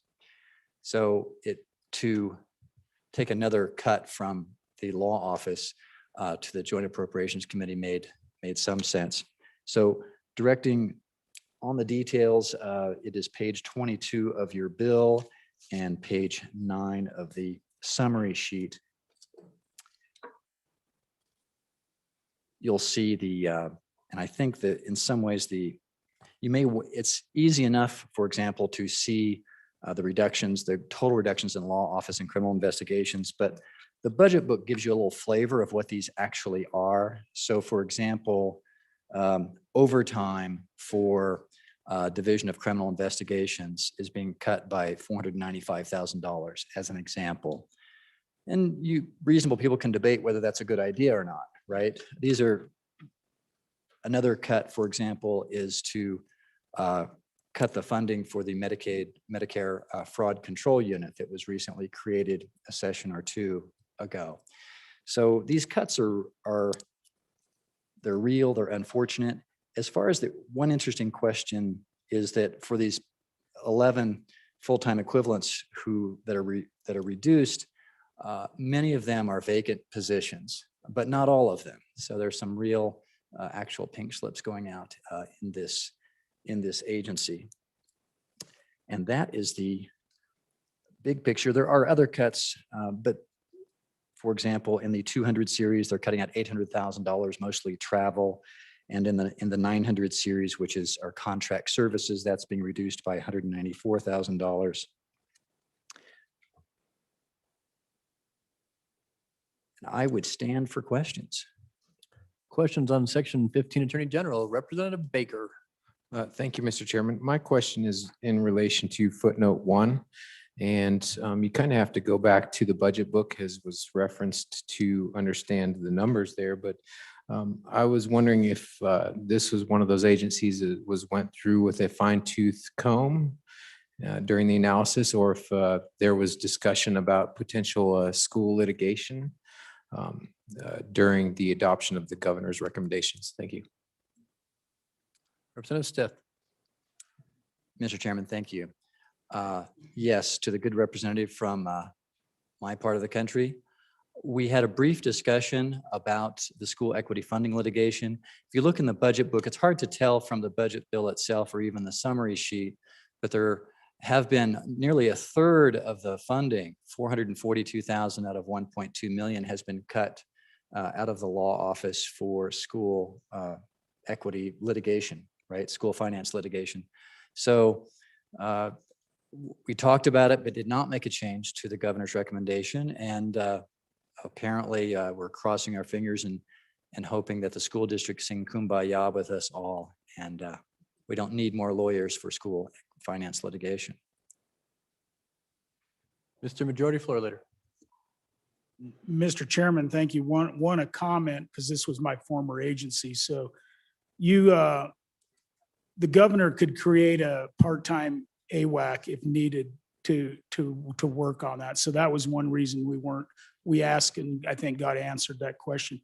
You know, my question, this happened after I was off of there, and it's really going to be across agencies, but in this one, it's really clear that there was a big putback, and that's in IT. Over $3 million general fund in IT. We made a cut last year, and then a Gov's letter restored a bunch of that cut this year. And I'm wondering, what is so critical that we need to throw $3,455,000 at? Representative Stith, go ahead. Mr. Chairman, to the good representative from District 20. So the aggregate amount of the governor's letter number 4 is $3.4 million, but this agency only gets $49,000 of that. So it looks like a really big number. It's eye-popping originally, but this agency is not getting $3.4 million for its to have fancy computers. They're allocating just $49,000. Chairman Nicholas. Thank you, Mr. Chair.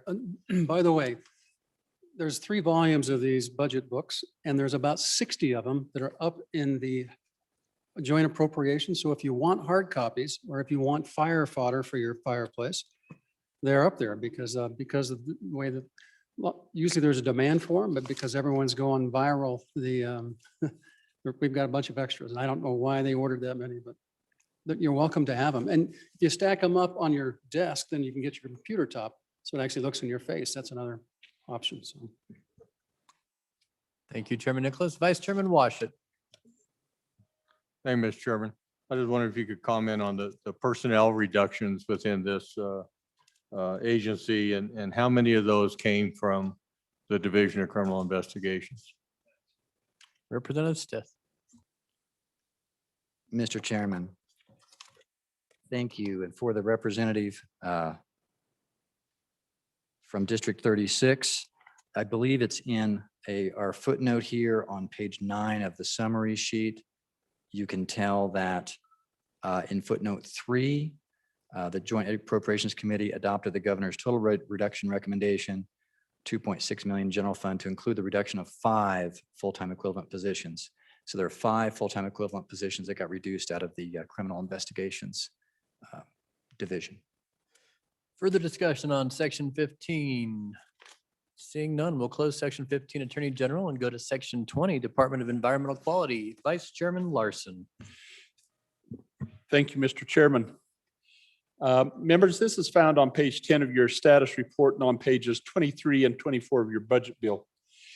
And in note 1 of your status report and on pages 23, lines 9 and 10, the JAC adopted the governor's reduction of $1.7 million, which was a reduction in contract IT services used to cover critical support requests to maintain regulatory requirements of this agency for operations and maintenance and new development. In note 2 of your status report, it makes reference to the governor's letter number 4 that we talked about in the previous agency and that the majority floor leader referenced. In this letter, the governor requests we add back $3.4 million into the budget for IT requests that we had removed last year when we were putting the standard budget together. The JAC did adopt the letter, and the $3.4 million is allocated to different agencies throughout the budget. In the DEQ budget, in this note, there's a request for $20,000 as shown on note 2 for hardware and $73,000 for software, for a total of $93,000 added back into this division. So, Mr. Chairman, as I look at the back of this bunch here, I kind of think maybe what a math teacher must go through. And we worry when we're presenting these budgets. Are you getting it? Does this make sense? So I want to do a little exercise here with you real quick. I want you to, because we're talking about page 10 on the summary sheet. And if you look at that page 10 on the summary sheet, notes 1 and 2 refer up on top of the page to notes 1 and 2 in administration. And then if you look at your budget bill, surely somebody has to be asking, so where does the summary sheet jive with the budget bill? Okay, so let's do it just on this one, because so if you go through there and you see that we take a total reduction of $1.7 million, and then on the next note, we add back in 20,000 and another 73,000, so that's 93,000. You take the 93,000 and subtract it from the 1.7 million. And then if you do that math real quick, you'll see that that adds up to that 1.648984 number up on top in that column 1. So then if you were to go over to your budget bill and you would look under administration and you see the $7.5 million, and you take that amount and subtract that 1.6 million, you come out to the adjusted amount of the $5 million. So it's and I only take you through that, members, is because there's kind of a mining that you have to go through to look at this. It's not hidden. And I know that we're familiar, that this committee is familiar with it, but it's not hidden, and it just takes a little work, and we're more than willing to help you as we go through if you have questions on how we got to some of those numbers. We do the same with our LSO staff. So, Mr. Chairman, I want to move on to the Air Quality Division of the Department of Environmental Quality on note 3 of your status report on page 23 on lines 11 and 12. The JAC adopted the governor's rec to reduce 4 full-time equivalent positions and adjust the salary budget to the actual amounts. The division and the agency has seen and will continue to see a significant number of longtime employees retire. The people coming into those positions are not the same compensation level as those who retired, so the division of the agency has gone through and made those true-ups to the budget. In this action and in similar actions in the agency, when we find they reduce a position in their 100 series. And likewise, we'll see that when they make those reductions, that some of those 100 series was funded with federal dollars. They then take those federal dollars, move them to the 900 series, and capture back general fund dollars there. All of those actions in this division came to an overall general fund reduction of $194,000. Likewise, in the water quality in note 4 on lines 13 and 14, the water quality took a reduction of $806,000 that we supported. And again, the agency adjusted salaries to actual salaries for the employees. They shifted one position to a program funded with federal dollars, which was an increase, you'll see, of federal funds by $161,000. So the total budget reduction after the reduction of general funds and increase of federal funds is $644,000. In the land quality division, that's the division that oversees mining. You'll see note 5 of the status report on lines 15 and 16 that JAC accepts the governor's total reduction of $167,000. That includes a reduction of 2 full-time employees, one in the Sheridan office and one in Cheyenne. They also shift federal funds to the 900, Series 900 to free up general funds. They also combine one position to take the workload in land quality and the uranium recovery program. You'll see that savings in the solid waste division. In the industrial siding division, which is note 6 on the status report on line 17 of your bill, you'll see that they move and share a position with abandoned mines, and they reduce the compensation to the council.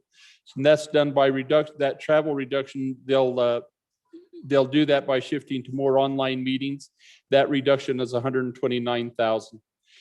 In the solid waste and uranium NRC agreement, the solid management division on note 7, the JAC adopted the governor's total reduction of $952,000 and an increase of $315,000 of other funds. The division had been supplementing the hazardous waste treatment, storage, and disposal permitting program with general funds when the fees were intended to cover the costs. They've adjusted those fees, which the increase of other funds reduced the general funds. This reduction also includes two full-time positions, travel and other support service reductions. Again, they move federal funds into the Series 900. And finally, Mr. Chairman, in this agency, in the Abandoned Mines and Reclamation Division, this division's entirely funded with federal funds. And note 8 of the status report, you'll see where they add an additional $52,000 of federal funds to help cover the costs that we had referred to earlier of moving a position over from the Industrial Siding Division. So with that, Mr. Chairman, I'd be happy to answer questions. Representative Baker. Thank you, Mr. Chairman. I just have a brief question on footnote 8 and the abandoned mine reclamation dollars. That's a large number, and we see that come through this body. It's $103 million, and I just would like a little explanation on what kind of control and parameter the legislature has on that money. Thank you, Mr. Chairman. Vice Chairman Larson. Thank you, Mr. Chairman. And this good representative has probably as familiar with these dollars over the years as anybody, him and our good member of appropriations down in the county where the water is sweet, as they've made an effort to use some of these AML monies, abandoned mines and AML monies which are used to reclaim old abandoned mines. And it's generated from a tax on coal. And we, as those come in, there are parameters where they have to meet a specific quantity of or percentage and make sure that they have all impacted mines taken care of. And then we have historically then been able to use excess funds for other things and have done so around the state. Chairman Greer. Thank you, Mr. Chairman. See if I can ask this question the right way. This agency has seen an exodus of expertise through retirement, a significant retirement over the last 18 months to 2 years. And so, we rely upon this agency to protect us from the federal government with our primacy, to allow our industry to be able to be quicker, more nimble, get permitted and move in to do those things within the extractive industry in particular, for which then funds everything that goes into this budget. And so I think I see how the reductions in the FTEs have flown through here or flow through here. But my question is, have you left this agency with enough room that they would be able to bring on new hires if we see an uptick, such as we see the price of oil go up, in particular with air quality, if we see a resurgence and more development with oil and gas? Mr. Chairman. Representative Larson. I think the answer to that is questionable. Meaning my answer is questionable. And I'd point out as to this body, as you will see, not only in this, and the good chairman of minerals is absolutely correct. We, thank heavens we have primacy where we do, but, and are able to do these things. But as we continue to move forward, the reductions that we've asked agencies to make and that agencies have complied with certainly do not leave us a depth of comfort that we have been used to historically. And I think it's going to be important for this body to be paying attention as things change, because we're going to have to be we're going to need to respond a little more quickly legislatively in the future to these needs than what we have been required to in the past, because they've been able to respond internally. Vice Chairman Brown. Thank you, Mr. Chairman. Appreciate that conversation. And it's also kind of goes into one of my two questions, or a statement and a question here. There was a statement made by a member of appropriations about the people that are outgoing have a higher salary versus the people that are incoming. And as that's most likely true for longevity, stuff like that, that concerns me that we're maybe not attracting the brightest individuals coming into work for the state of Wyoming, and they may be going to work for industry or something along those lines. So just something to consider as we're moving forward, that we may not be getting the highest quality employees that we could be getting elsewhere. That being said, my question actually relates to the boards that are in this division or in this agency. Has there been any discussion about combining the industrial siting and the Environmental Quality Council, looking at a cost savings of what we could do there, seeing how they're very similar in nature, but they are two separate boards? Is there any discussion on what we could do there to try to save some money? Thank you. Vice Chairman Larson, any conversation? Mr. Chairman, we have not had that discussion. I think the general, and even we still haven't, even as some people stand looking at me with their mouth open. But I think the general consensus is that's probably not the right thing to do, but unless we had some black dogs that we could adopt. Further discussion on Section 20, Department of Environmental Quality. Seeing none, we will close Section 20, move on to Section 21, the Department of Audit. Representative Kinner. Thank you, Mr. Chairman. I bring you Section 21, Department of Audit, page 11 on your summary sheet and page 25 of your bill. Mr. Chairman, I'm going to summarize those 4 notes. And here's the summary: that the JAC basically adopted the chief executive's reductions of 4 FTEs in the 100 series, totaling $697,786. Also in the 200 series, support services totaling $279,245. And then in the 900 series, contract services, $195,416. We were able to recoup or get an increase of $4,317 in federal funds by doing some switching around. So, Mr. Chairman, in anticipation of Representative Brown's question and Chairman Wilson's concerns, we did have a considerable discussion with this agency regarding these reductions, but being the troopers that they are, they wanted to help out. But as you could see, if you look at the percentages, the actual percentage of the reductions of this department are at the end of the day from the general fund only 8.63%. So even with those reductions, they're not to the full extent. So some other agencies are kind of picking that up to come up with the total of 15%. But putting on my former banker's hat, and you will notice that the banking division didn't have any reductions because those bank examiners are actually paid by fees. So there weren't any reductions necessary there, but those reductions did come in the public fund, mineral, and excise audit areas. And so this was an area that we did have considerable discussion on. And but they said we'll do the very best we can with what we have going forward. Thank you, Mr. Chairman. Happy to answer questions. Any discussion on Section 21, Department of Audit? Not seeing any, we will close Section 21 and jump to Section 24, State Parks. Representative Schwartz. Why, thank you, Mr. Chairman. I bring you State Parks, Agency 24. You can find it in page 12 of your summary sheet and page 26 of your budget bill. So total reductions to general fund in state parks and cultural resources was $3.9 million. That represents almost 12% of their total general fund appropriation. If we look at the itemization here, we start with number 1.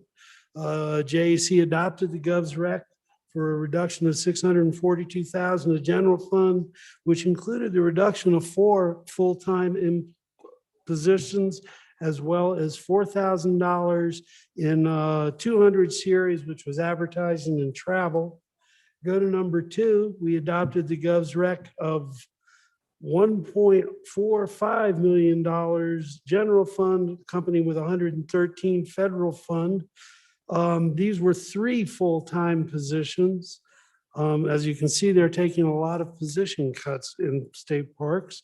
Of those 3, I believe, as I call them out, they are museum cultural resources specialist, state historic preservation office employee, and an archives and data management person in their, I didn't say, but I believe that was in the archaeological section of cultural resources.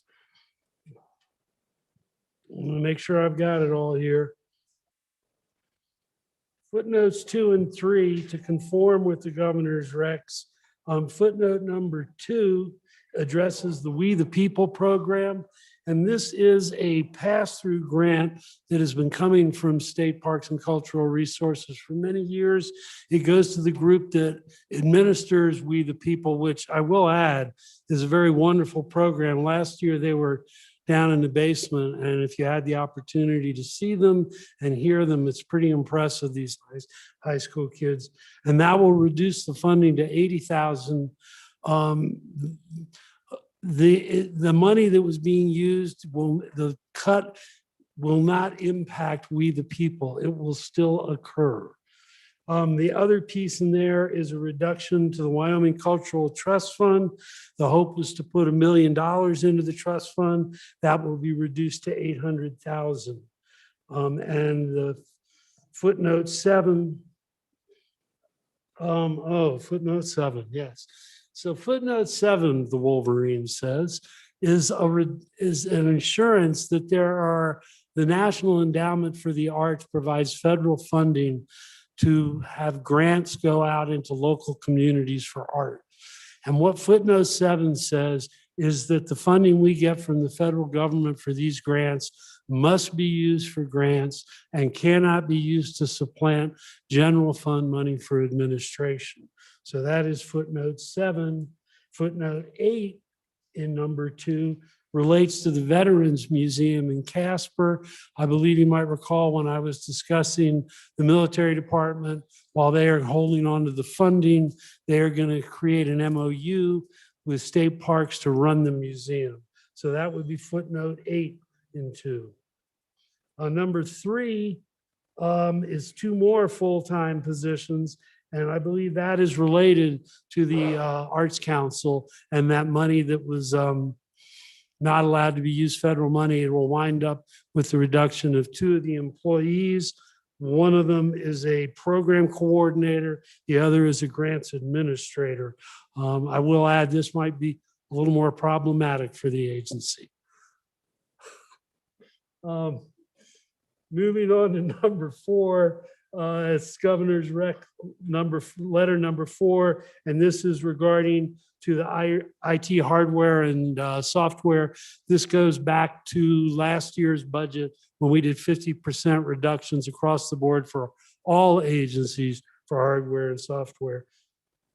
And number 5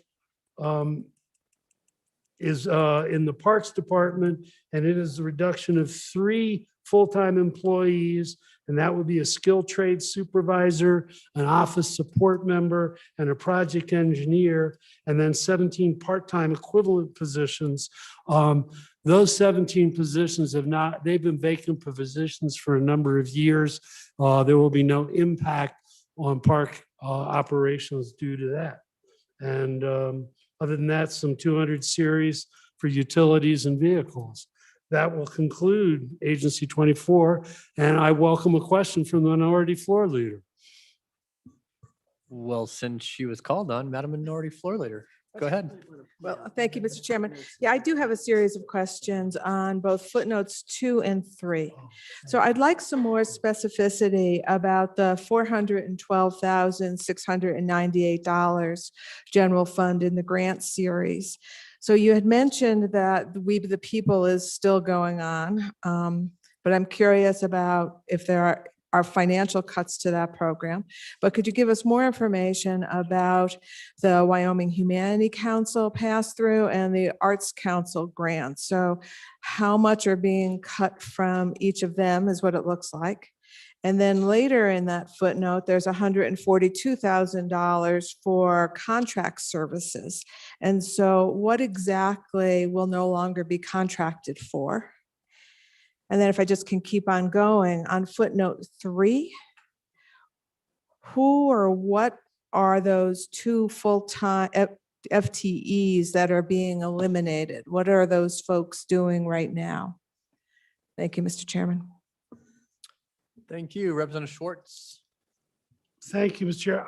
On the questions about the grants and the Arts Council and Humanities. I'll have to look those up. I do not have those exactly in my notes.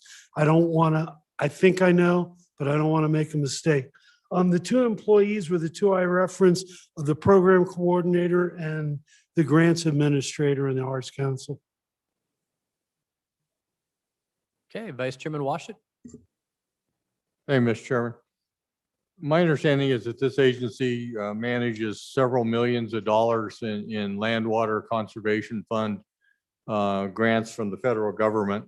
And I'm just wondering that land water conservation fund requires a 50% match in order to utilize those funds. I was wondering within the budget, were there funds dedicated to serve as those matching funds so that we can utilize that land water conservation fund? Thank you. Representative Schwartz. Thank you, Mr. Chairman. Representative, I'll have to get back to you on that one too. Further discussion on section 24 state parks? Seeing none, we'll close section 24 and move on to section 27 state construction department. Vice Chairman Larson.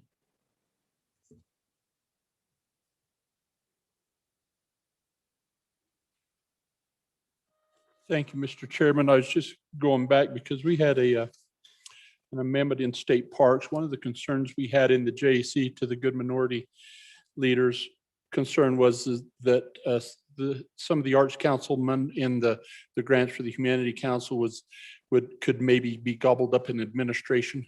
And so there's a footnote there that we require that those grants go to the programs receiving grants, that they can't use any for administration. So we're trying to protect that going out to the projects in the state, just as a matter of information. So, Mr. Chairman, I'd like to bring everybody's attention to section 27, the state construction department. That is found on 29 of the, or page 13 of the summary sheet, and on page 29 and 30 of the budget bill. On note 1 of the status report, we adopted the governor's rec to reduce their series 200 by 87,000 in general funds and 5,000 in school capital construction. It's important, as we mentioned this, to remember the Department of Construction oversees state construction and school construction together. Small agency, but they handle a lot of money. We generally have around $1 billion worth of construction going on in the state that they have responsibility and oversight for. In note 2 of the status report, the JAC modified the governor's recommendation to eliminate one full-time employee and it added funding back for that position during the second half of the biennium, which will be biennialized moving forward. That was for a project manager that was being eliminated. We don't feel we didn't feel that the elimination of that position was going to be, well, let me say this, we felt it was going to be detrimental, particularly for you new legislators. We've not had historically the greatest oversight of construction in years gone by, and this construction department, which has been created since I've been in the legislature, has really move the needle a long ways to making sure that we have correct oversight. We just finished up a project at our state penitentiary that during construction there was some inappropriate oversight, and so the foundations heaved and is built on clay to begin with. Imagine that. But then there was just a lot of oversight by having a project manager and other people having be there did not happen. We've made a real cognizant effort to improve that, and I think our Department of Construction has done that. We also moved in the 2020 session the procurement requirements for capital construction to this department.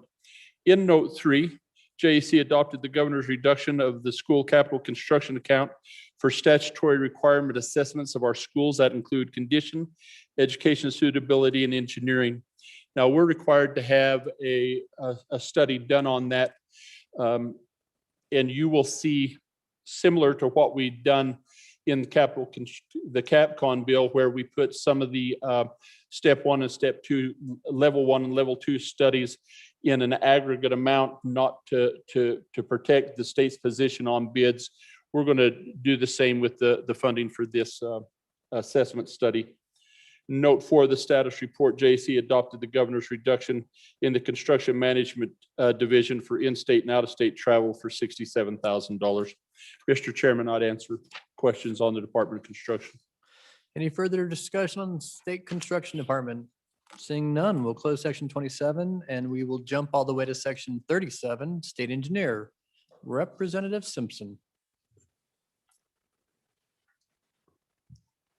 Thank you, Mr. Chairman. I bring to you my first agency, section 37, State Engineer's Office. Please turn to page 14 on your status report or page 31 of the budget bill. Mr. Chairman, the Joint Appropriations Committee adopted all of the chief executive's recommended budget cuts in the State Engineer's Office, totaling $1,573,021. Breaking those cuts down, you will note that there is $423,847 reduction in the administration budget program. Glancing down at footnote number 1, that figure includes the reduction of 2 full-time positions for a total of $354,552, recognizing when a employee is removed from the full-time position status, that figure includes all of the fringe benefits and taxes that are involved with employing that person. It is noteworthy to mention that one of those removed positions was the second highest position, that of the deputy state engineer. Hats off to the state engineer for taking on that difficult situation that will undoubtedly result in a lot of extra work for him. The budget reduction also included $15,935 for support services and travel, vehicles, office supplies, and equipment rental, and $53,360 for contract services. The Groundwater Division received a budget cut of $253,562. On footnote number 2, that figure is further broken down as a reduction of 2 full-time employees for a total of $230,415. They also cut $18,147 from support services involving communication, travel, and supplies. They further reduced their budget by $5,000 for contract services. The Surface Water Division received a budget cut of $292,288. On footnote 3, that figure is further broken down as a reduction of 1 full-time employee for a budget savings of $289,003. This was a high-level dam safety engineer. They also cut $3,285 from the general fund for support services. In the support services division, recall we're in the state engineer's office, section 37. The general fund budget was cut by $525,776. Footnote number 4 further breaks this cut down to include the reduction of 1 full-time employee for a budget savings of $126,472. They also reduced their budget by $399,304 from the 200 series for travel and maintenance agreements. The Interstate Streams Division received a budget cut of $37,884. On footnote number 5, it can be seen that this included $11,659 from personnel services and $10,156 for support services of travel and office supplies. They also cut contract services by $16,000. The last program receiving reductions is the North Platte Settlement Program. This program was cut by $39,664. Footnote 6 shows the breakdown of $18,611 for personnel services, $11,053 for support services, and $10,000 for contract services. The state engineer's office reduced their budget by a total of $1,573,021. This included a reduction of 6 full-time equivalent employees. Mr. Chairman, that includes the budget report for section 37, the state engineer's office. I stand for any questions. Any discussion on section 37, state engineer? Seeing none, we'll close section 37, state engineer, and move on to section 39, Wildlife Natural Resource Trust Fund.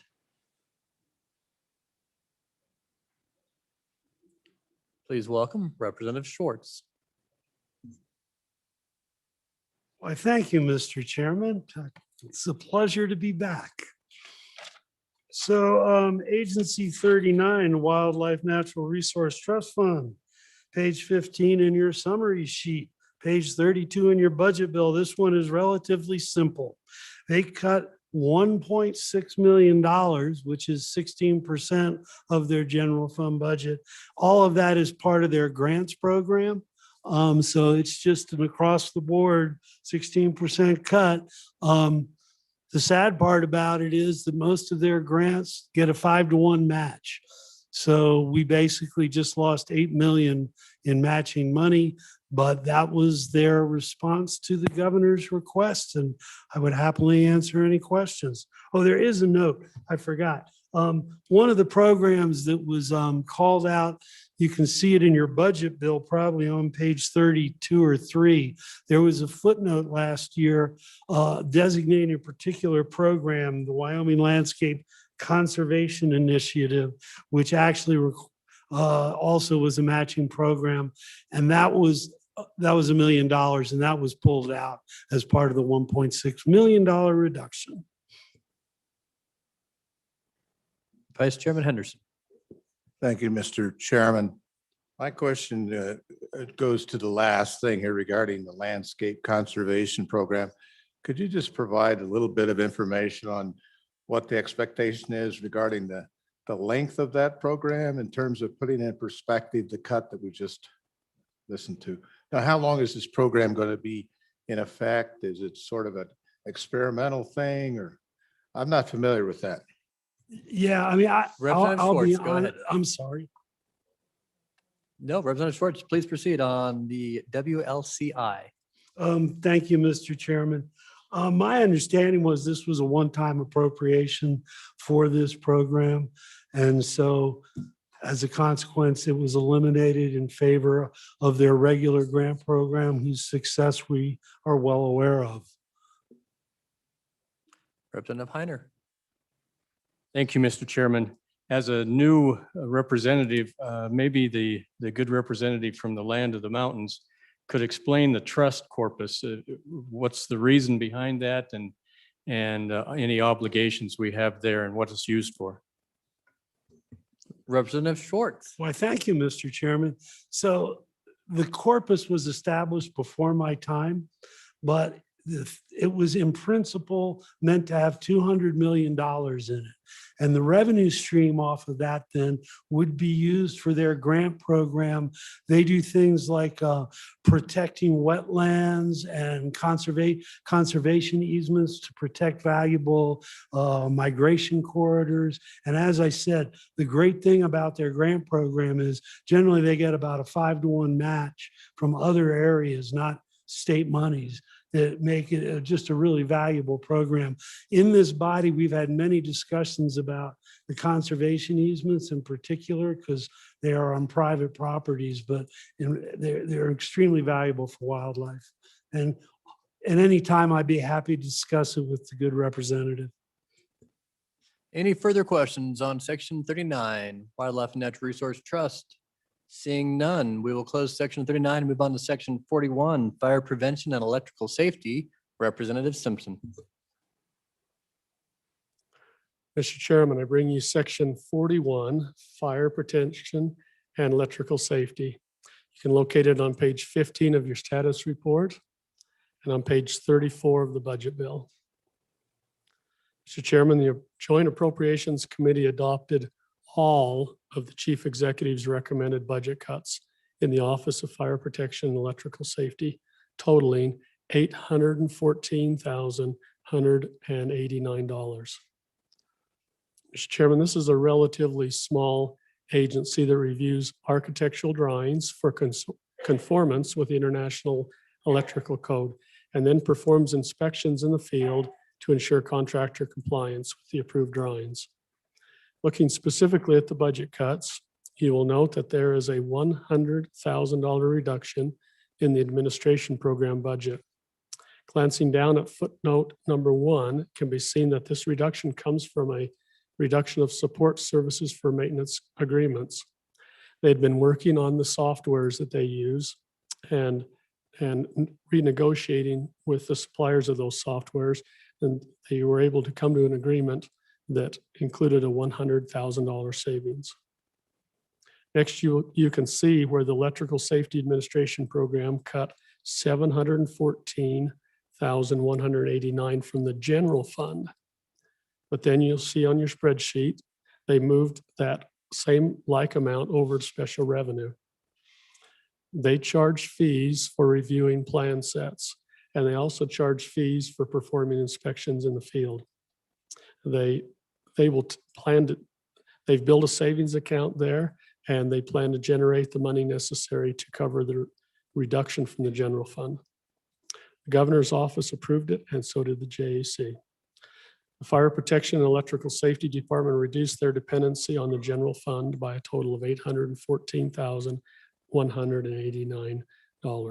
Mr. Chairman, that concludes the budget report for Section 41, Fire Protection and Electrical Safety. Are there any questions? Any discussion on section 41? Seeing none, we will close section 41 and move on to section 42, Geological Survey. Please welcome 42 is Representative Schwartz. Welcome back, Representative Schwartz. You might think about camping out back there. Mr. Chairman, try as I might, I don't seem to be able to escape. So Agency 42, the Geological Survey, you can find it on page 16 of your summary sheet, page 35 of your budget bill. So their reduction was $700,000, which came to 14.5% of their general fund appropriation. If you look at note number 1, they have reduced 3 full-time positions.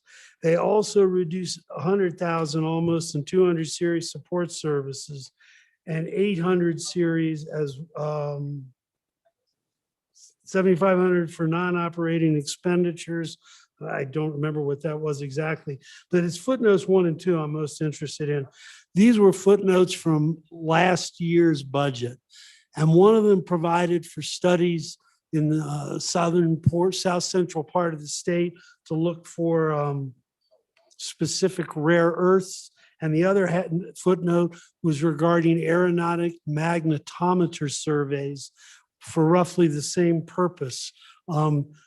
The good representative from District 15 was largely responsible for these, and it's a very worthy search because these minerals can down the road have great value for the state of Wyoming.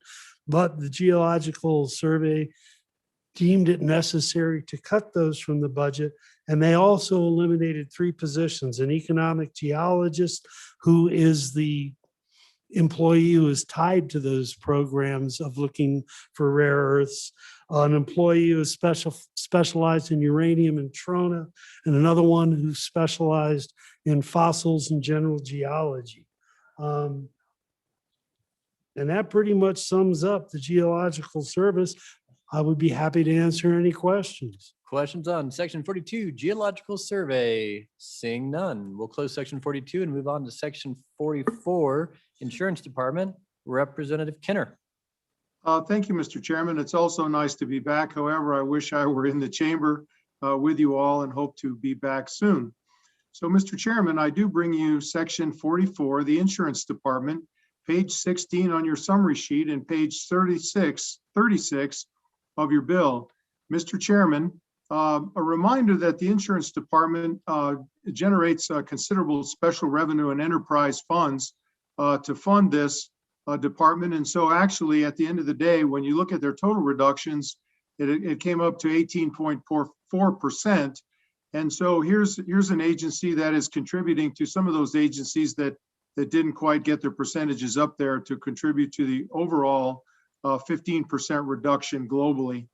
Mr. Chairman, the JAC adopted the chief executive's reduction recommendation of 661,000 general fund to the 600 series grants and aid payments for the Wyoming Health Insurance Pool. And in visiting with the agency, they felt that they could, with this reduction, still handle the needs that were there and still handle them adequately. And in number two, the JAC reduced 150,000 general fund, also from the 600 series grants and aid payments, and added footnote number 1 to biennialize this reduction. And ladies and gentlemen, this is where the funding, where we took the funding for the Veterans Museum in Casper. This is where the funding came from. And Mr. Chairman, I'd be happy to answer any questions. Any further questions on the insurance department, section 44? Seeing none, although it's a fascinating agency, we'll close section 44 and move on to section 48, the Department of Health. Vice Chairman Larson. Thank you. Mr. Chairman, I move section 48 of the Department of Health found on page 17 of your status report and page 37 through 42 of your bill. God, I've always wanted to do that. We should do a budget musical. Mr. Chairman. Vice Chairman Larson, please proceed. But you do have the body's attention. Mr. Chairman, and folks, this agency is about 35% of the total state general fund budget. The reductions taken amount to $112.3 million general funds, 37 million in federal funds, and an offsetting increase of 4.8 million in other funds. There's 6 full-time and 1 part-time positions we're going to talk a little further about. And this is a service-intensive budget. Approximately 83% of this budget is found in 600 series, meaning grants and aids going out to providers providing services like to the DD populations and in adult care and things of that nature, Medicaid recipients, which translates into health and medical services for covered populations. A total of $138.6 million of reductions from all funds were made to the Department of Health Services in this budget. This is a particularly important budget for the state in both terms of size and services provided to our constituents. I am really hesitant to gloss over this in a hurry, so I hope that you'll bear with me. I mentioned that there are 6 full-time and 1 part-time positions that reduced. And I've had several of you come and say, you got to be kidding me. $1 billion budget and they can only get rid of 6 full-time positions. Surely there has to be other positions that we can get rid of rather than reducing services to people. And I would remind particularly the new members of the body that last year we approved an increase of 49 employees to the Department of Health, 20 of which were moved internally to accomplish this. And to help you understand this, the Department of Health oversees all of the state's facilities. So the State Hospital in Evanston, the Life Resource Center in Lander, the Pioneer Home in Thermopolis, the retirement home in Basin, and the Veterans Home in Buffalo. Okay, and so all of those are intensive, are labor intensive, and I reached out to try and find the number of employees, and I haven't got those yet. We came last year, the Department of Health came last year with a $14 million request for increase in budget. We looked at them then and kind of blinked our eyes twice and says, how do we do that? Now remember, 14 million, we went back to the drawing board with it, and with an exercise on moving people around and moving 900 series contracts up to 100 series, having the flexibility to do that. The department changed that $14 million request into a $2.5 million actual request. That just lays a little bit of foundation for where we're going to start today. There are only two changes your joint appropriations made in this budget. We restored $900,000 in the state supplemental income payments. Once our staff and department concluded elimination of this program would put larger federal dollars in jeopardy. So we have our Social Security, the federal Social Security program, and one of the requirements to have that is each state have a state Social Security program. And so each year we identify what those payments will be. And we took the agency proposed a reduction in that. We could only take it down to, I believe, the levels that were approved in 1993. And so you'll see, we'll talk about that here in just a little bit. The second change we made was we reduced $300,000 in general funds for mental health services at the boys' school at the recommendation of the involved agency. So the boys' school is under the jurisdiction of the Department of Family Services. They were reducing in their reductions a contract to a provider that was then going to then reduce the amount of hours of mental health services that would be given at the boys' school, which then became, that was reimbursed partially through Medicaid. And so that reduction come back to the Department of Health. That's why that's there.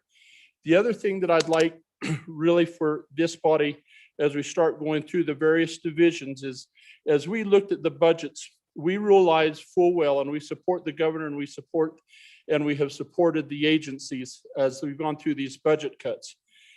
But as we got into some of the departments like Department of Health and Department of Family Services, and you see some of these step 3 and some of the step 2 cuts, you really realize the services, the people who receive some of these services. And you have to say, if these services aren't provided, then what are we going to do? And where will they go? But in respect to the process, we also realized that we were in a difficult financial position. And so as we went through these cuts, we've identified things that we think if there's a way, we need to consider bringing those back in. And so even back in October, we had defined a list and kind of prioritized and reached back out to agencies and says, does this make sense? Are these the types of cuts that you feel, if you could put cuts back in, are we in line? And we feel that we have a pretty good idea of what those are. You'll see an amendment come back on second reading that will restore a number of these step three cuts. We think that we're in a position now, as you've listened, that some of these could perhaps be reduced. We didn't do it in January, largely because the trying to figure out exactly where we were at in the Craig report, trying to get a firm feel for how our compadres down the hall and the executive branch felt about that. But we put a lot of time in considering this. So as you see some of these, and if you have questions, I hope you'll ask, and hopefully I can provide the answers. And I double dog dare you to sing your question. On note, starting in the director's office, on note 1 in the status report, the JAC followed the governor's rec to reduce $433,000 from the 2020 budget. This reduction comes from the 100 series in the director's office, which is personnel, and results in a reduction of 1 full-time and 1 part-time and 1 at-will equivalent positions. Then we go to healthcare financing. Healthcare financing is Medicaid. Okay, probably the largest division within the Department of Health. Medicaid is reimbursed to the state. For every dollar the state pays, Medicaid reimburses us $1, 50-50. This year we've had an enhanced Medicaid FMAP of another 15% or 10%, and which has been a wonderful benefit that's helped the Medicaid programs. But on note 2 of the status report, the JAC adopted the governor's recommendation of $81.6 million, $81.6 million with an additional 39 million in federal funds. That's part of those matching funds, and $500,000 in increase of special revenue to programs that is administered by healthcare financing. These reductions would eliminate some programs like the PACE program in Laramie County, chiropractic services as covered service for all Medicaid individuals. It would eliminate the vision and dental coverage for adults who meet Medicaid requirements but are not eligible because of age. That's that 21 to 65. Chairman from Labor and Health will give me the nod on that. That's the time there that they can't get Medicaid, and so it reduced a program that helps them with their eyes and with their dental problems. The step 2 reduction, we made the transition from the child health insurance program being administered by a private insurance company to the Department of Health. That was in a bill last year, and that's a savings of 3.7 million. There's 2.5% reduction to providers. That's providers who provide and services to Medicaid eligible people. That's doctors, that's dentists, that's everybody, any provider that provides, that takes Medicaid. We take one-time reductions of offsets we received offsets due to the enhanced FMAP through the CARES Act of $16 million. So you can imagine we take $81.6 million reduction in general fund, and had we not had that enhancement, there would have been an additional $16 million reduction or impact on that budget. The other things that we do in the step 2 reduction is require 90-day prescription supply, cap on behavioral health services for children, change coding requirements for group therapy, which saves about 1.5 million. Instead of doing it on 15-minute increments, they do it a little differently. And then there's a maximum of 2 a day. We end the PACE program, which is only done here in Laramie County. We save $4.5 million from our upper payment level enhancement bill last year for hospitals and nursing homes. We eliminated the coverage for chiropractic services. We eliminated Project Out, which is $400,000, and therapy service for comprehensive and support waiver. That's the DD waivers of $6.5 million in general and 6.5 in federal funds, and a reduction to support waiver services assessments. Now, these assessments are done by the University of Wyoming for individuals on the DD waiver, but they're not required to establish their individual budget amounts. The step 3 reductions are the ones that I'd like you to pay the most attention to. We go an additional 2.5%, so 2.5% in step 2 and another 2.5% reduction to providers is 4.1 million general funds, 4.1 in federal funds. Family physicians, eliminates the children mental health waiver. So if we eliminate the children mental health waiver, $2.9 million general, 2.5 million federal funds. And this is a diversion to keep children with mental challenges, illness, emotional things from being put into a facility such as a regional treatment center or out-of-home placement. We eliminate the dental and vision services for adults. And in the comprehensive and support waiver reduction, there is a total reduction. The comprehensive waiver is $10 million general fund.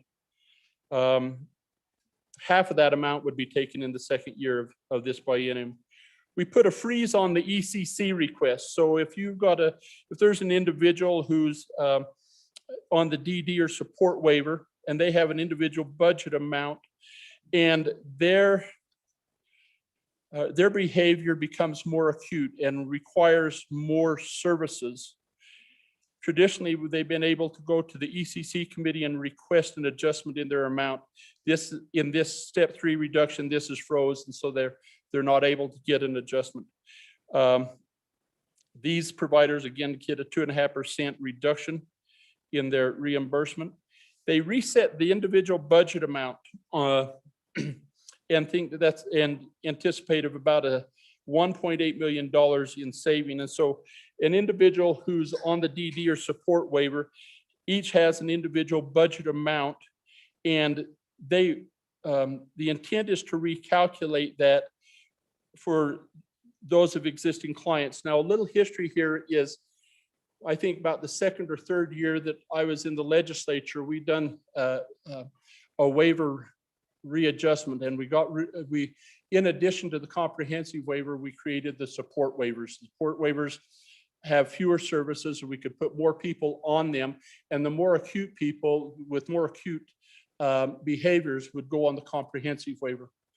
And so as that whole discussion went through with the Department of Health and the legislature, there was a population that was currently being served that had already had their individual budget amount set and were on the comprehensive waiver. And the decision of the legislature and the decision as recommended by the Department of Health was to leave that existing population on the comprehensive waiver, not move anybody to the support waivers, and leave their individual budget amounts in place.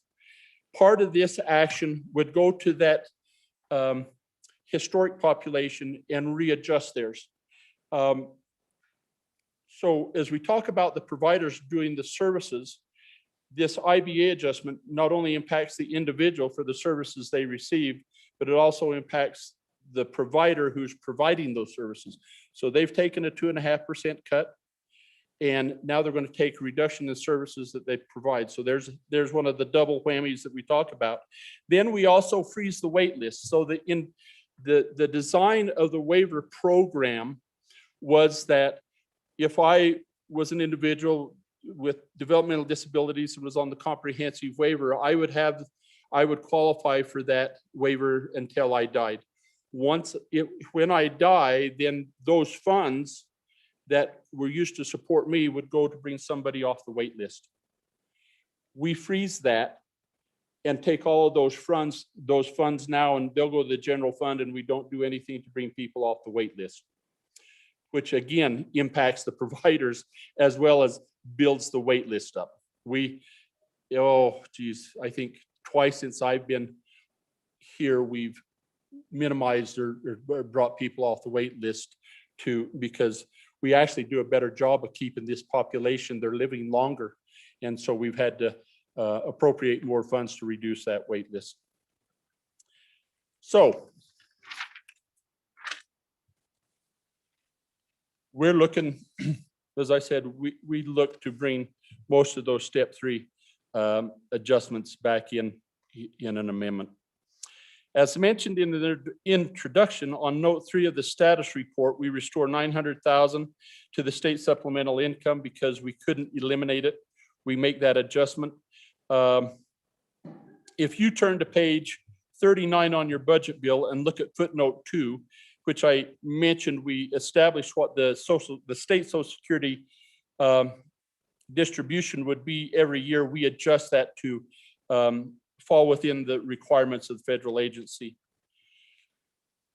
On note 4 of the status report, the Department of Health's budget reflects, and we're still in healthcare financing, reflects a budget reduction made by DFS to restore the mental health provider contract at the Boys School, as I mentioned earlier, $300,000.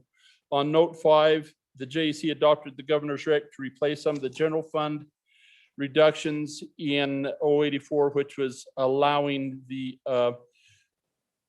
in 084 the comprehensive and support waivers. We add in $1.4 million of tobacco funds. So the tobacco settlement funds for the new members of the legislature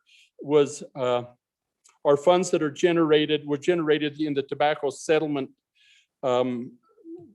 years ago. And Wyoming put these settlement funds into a corpus, and then we provide funding back to agencies from the revenue generated off this corpus. And this $1.4 million and another appropriation that we do in the public health will just about, these are additions to existing tobacco fund allocations will have that, those funds maxed out. Shifting to public health. In note 6 of the status report, the JAC followed the governor's reduction in this division of $6.2 million and $668,000 in federal funds. Step 2 reductions come through reductions in travel, a maintenance of effort for federal programs, shifting costs from the general fund to federal funds or other sources. It did eliminate 2 full-time and 1 AWAC equivalent position. Step 3 reductions in public health was a reduction to the Children's Special Health Service, maternal high-risk service, newborn intensive care services. That's an important deal. It also included a reduction in colonoscopy covered by the Wyoming Cancer Program, and $3.5 million in the YVIP, YVIP program, which provides vaccines at no charge to all healthcare providers in the state to provide immunizations to children. Now, those immunizations, we took a step 2 reduction in there, and we're going to bring back the step 3. It will reduce the number of vaccines available, but it will still have them available. And even if it was completely eliminated, they would be able to get these vaccines through public health. But this is an important program that puts the vaccines out more broadly, unless you hate vaccines. In note 7 of the status report adopted by the governor's rec we adopted the governor's rec to put $650,000 of tobacco settlement funds for substance abuse and tobacco use prevention.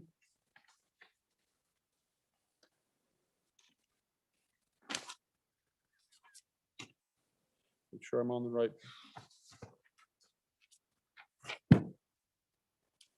This replaces a like reduction that took place in the standard budget in 2020. So it was, and when it was unclear if we was going to have enough money there to do that, and when we found out we did, we restored those funds. Moving out of public health and going to behavioral health.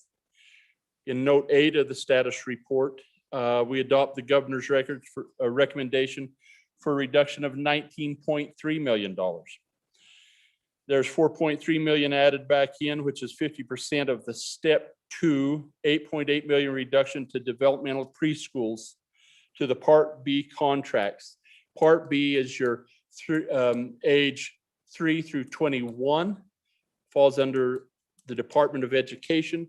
And there was a concern that the reduction that was being made could impact the maintenance of effort or maintenance of support through the Department of Education, through the state's MOE with the federal agency, through the Individuals with Disability Education Act.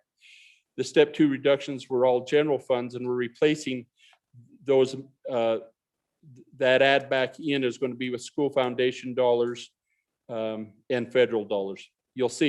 You'll also see this noted in a new footnote 11 on page 42 of the bill. The reduction in this division includes step 3 reductions to outpatient mental health. And I need to, you'll recall as we talked about House Bill 38 and redoing of mental health, there are some back and forth between me and the good minority leader about the funding of mental health. The executive branch exempted mental health from any reductions in step 1 and step 2, with the real concern of the impact through this pandemic that would have, but didn't feel that they could exempt them further into the step 3 reductions. They take a reduction of $7 million in outpatient mental health, $1.3 million in outpatient substance abuse, 2.6 in residential mental health, 3.9 in residential substance abuse. So, and then we also have a reduction of $4.3 million in the developmental preschool services. Of the reductions made in mental health, 50% would take place this biennium, which would be 7.5. The division also reduced 2 full-time and 1 at-will equivalent positions and administrative costs associated with technology and administrative supports. In note 9 of the status report, the governor's rec to deny the division's request for $514,000 in case the DD preschool child count increases. We do that every year. We don't get the child count till December. The governor makes his budget, so he puts a few shekels away in case the child count number increases. They didn't do that this year, and actually the number went down. Then the other thing that takes place in that section of behavioral health is that every year that the K-12 gets an ECA, the Department of Health is required to request an ECA for the developmental preschools for their support service, their speech therapists, occupational therapists, physical therapists, to keep in line with the salaries between the two entities, K-12 and this. He's required to make the request. The legislature is not required to grant the request, and the governor did not decline that request. So that total is 8.5 million. On note 10 of the status report, we adopted the governor's revised letter 3 to allow the DD preschools to use the count that they had in 2019 rather than in 2020, which was a reduced number, feeling that this would reduce the impact with the other reductions the developmental preschools were taking. This required a new footnote 10 found on page 42 of the budget. There's also a reduction of 144,000 in respite care to eliminate, which will eliminate this program. I think that I want to say that there is about 60 families served by this adult respite care. In the Department of Aging, on note 11, the JAC adopted the governor's rec to reduce 4.8 million in that division, which includes 4.3 in step 2 and step 3 reductions, which would eliminate the Wyoming Home Services Program. The elimination of this program would also be part of the amendment of things that we bring. Now, this program, I think most of you have been receiving perhaps some emails on this. This program is designed to help people stay in their home rather than go into long-term care. So cleaning and other things that would come to their home and provide those services. I would just say that it is probably cheaper. We know that it's cheaper to provide these services than put them into long-term care, which if they're Medicaid eligible, then requires the state to pay 50% of that. And I think we understand the costs associated with long-term care. The reductions in this division also include 250,000 to the Senior Citizen Board, which may seem drastic, but out of a budget of 10 million, this is probably a reasonable cut in light of what other agencies are doing. So, cleared my throat. Members, I would be happy to try and answer your questions and apologize for the long explanation. Vice Chairman Hallinan. Thank you, Mr. Chairman. I wonder if the representative from District 54 would know if there is any income left in the Tobacco Trust Fund, and if so, how much? Thank you, Mr. Chairman. Vice Chairman Larson, you have that off the top of your head? Thank you. Thank you to the good doctor. So we had 2 actions with tobacco settlement funds. One we restored some in the in public health, which was we had asked them to make a request for, and then we put $1.4 million. I want to find that again. We put $1.4 million in. I'll find it here, but that pretty well tapped out all of the remaining funds available. So the short answer is no, there's no funds left.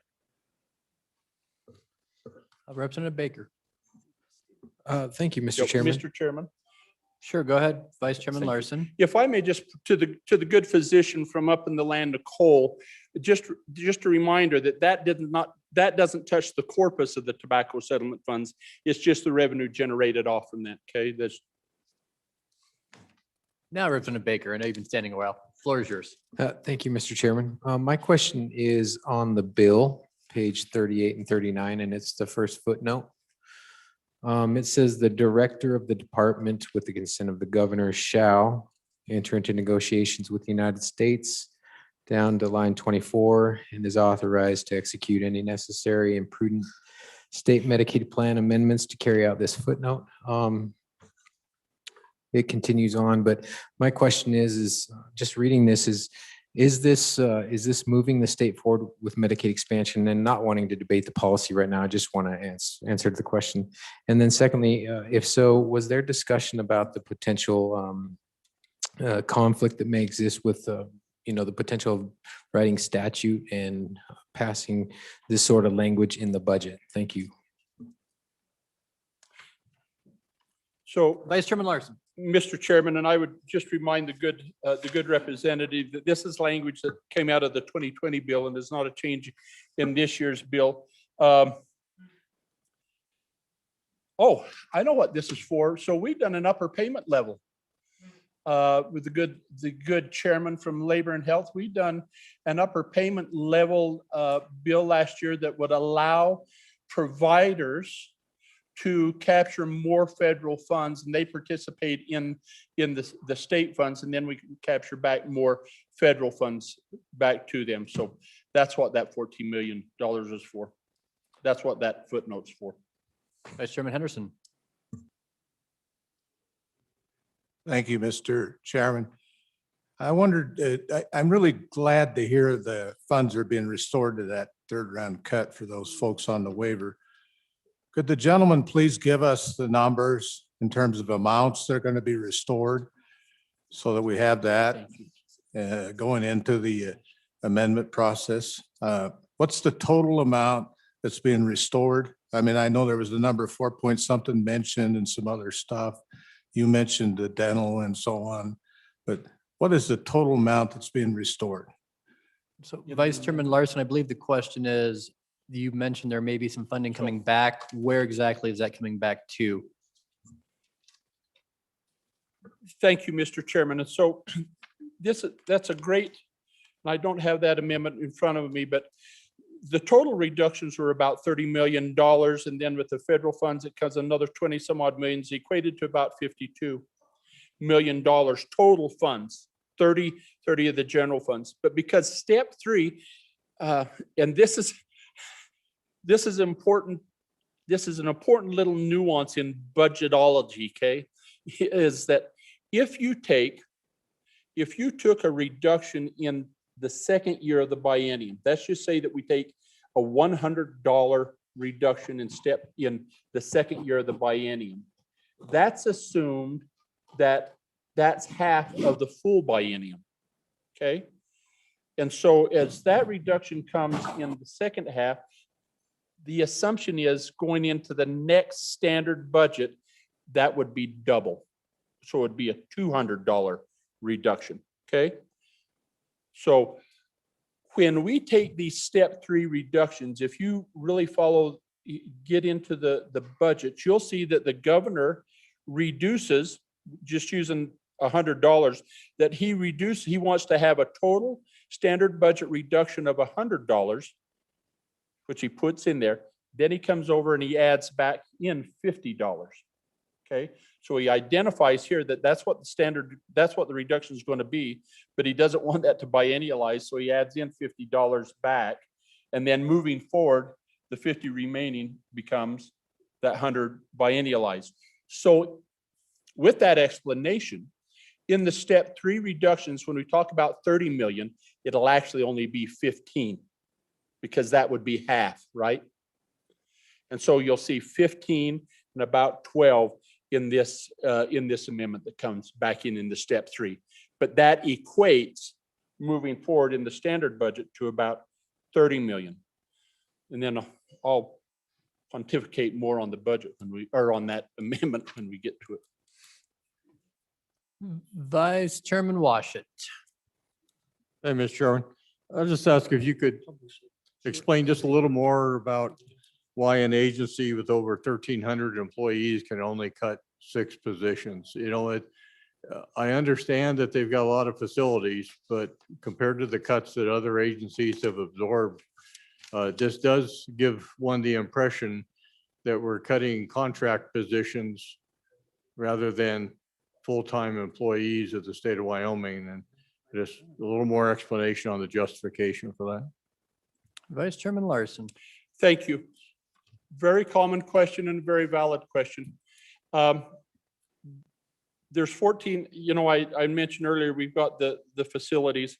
There's 1,400 employees there at the state facilities, which still leaves a lot of employees. But if you go over, and I would actually encourage you to do it, if you go over to healthcare financing, the Medicaid division, they probably have 200, 300 employees there, but yet still have to contract out probably 4 times the workload that they carry just because of the volume that they have. And so when you get into like healthcare financing and behavioral health, there's some real administrative burdens that go in there, reviewing Medicaid services and reimbursements and making sure that the payments get out. I think a lot of us have experienced, perhaps some of our constituents that have had some trouble with some of the contractors approving contract or approving amounts coming back to providers. And we've had to go into healthcare financing and work through some of those things. I wished we could provide I wished we had enough employees that we could do it all here. Can you imagine what that budget would be like? But it's a fair point. It's a fair point. I've asked that question. I will just suggest to you that in all that I've done, it's reasonable. You know, as you dig into it. What I was pleased with last year, and I'll reiterate this, was historically when we have vacant positions, and in the Department of Health, and you know, particularly you have nurses that come and go in health facilities, CNAs. And so there was always kind of a cushion of vacant positions there, and they could shift funding around and do that. Since I've been on JAC and served, one of the things is we've had, it used to be the majority floor leader's job, and now it's turned over to the grump from Star Valley that they look at these vacancies and say, how long have they been open, and we reduce them. But still within the Department of Health being that big, there's always a number of agencies. And so last year, when we needed to increase by 49, we was able to do 20 of those internally. Now, some of the facilities up in the Bighorn Basin didn't like it because some of those positions came and went to Evanston. But that's some of the movement that takes place. Madam Minority Floor Leader. Thank you, Mr. Chairman. You know, looking at this budget, it's been really difficult to think about this budget. Actually, I'm going to echo just far more the good chairman of Labor Health looking at the public defender budget and being really concerned about what it means to go along with these cuts. When I look at these cuts in the Department of Health, I think about the programs and the services to our people. And the good vice chair of appropriations gave us some of those specifics, but I'm curious about the discussion in appropriations in general about what's the meaning of these cuts down the road. And down the road, meaning next year or the year after, because each of these programs that's being cut by $250,000 or $3 million, they seem really meaningful to me. You know, if we're cutting $3 million and we're going to eliminate a vaccine program, are we going to get measles and mumps back again? That concerns the bejesus out of me, to tell you the truth. The PACE program that was just mentioned as one of the eliminations in the $81 million, my understanding is that's a program that keeps people in their home, right? If that program doesn't exist, what's going to happen? And my guess is whatever is going to happen is going to happen really soon. So that's a specific, and I'll give you one more specific, so you could just use those as examples to talk about. We haven't gotten to the Department of Corrections yet, but I noticed in the Department of Corrections budget, there is $500,000, $500,000 that's cut out of substance abuse programming, and another $352 for assessments. So we're up to at least $750,000 for mental health and substance abuse services. And now we've heard that there'll be another $7 million cut in behavioral health. So we've got a prison population that could be getting out, right? We now, without House Bill 38, have put them into our communities, right? But we have cut $7 million in terms of behavioral health from our communities in this budget. So those are just some specific examples, but I'm really curious about the discussion that happened in appropriations in general, what it means for these massive, massive cuts to the Department of Health. Thank you. Vice Chairman Larson, if you'd like to reply. So I agree largely with the speaker's point, but I think in this whole exercise, the thing that we've had to do is look to the Department of Health and to the people they serve and to say, okay, here's where we're at and what do you recommend? Now we come back and evaluate. I think a good example is this PACE program, which keeps people out of long-term care, but the only place it's located is in Laramie County. And it can be replaced by other services in those isolated instances. Whereas if you look at the senior citizens stuff, that's more of a statewide program that involves more people and seems to be a more logical restoration perhaps than some of the others. But I think the great question that she poses is, what's the role of state government? I say that a lot, I know. Well, what's the role of state government? And if it is, and we did have this discussion, particularly with the JAC, and continued to have it from October on in the House Appropriations Committee and brought it up each time we met with our colleagues, are these the cuts that we want to take? And we would recommend, and we did recommend starting in October, that some of these cuts be restored. And then we look, what's our plan? If this is the role of state government, what's our plan if we make these cuts to mitigate it, to eliminate it, or to allow us to move forward and fulfill our obligation as state government? If that's revenue generation, if that's whatever the case may be.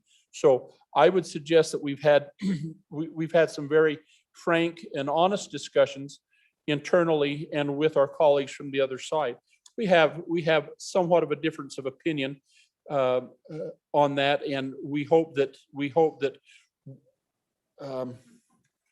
to see that change a little bit here over the next few days, as maybe they'll come to see the light.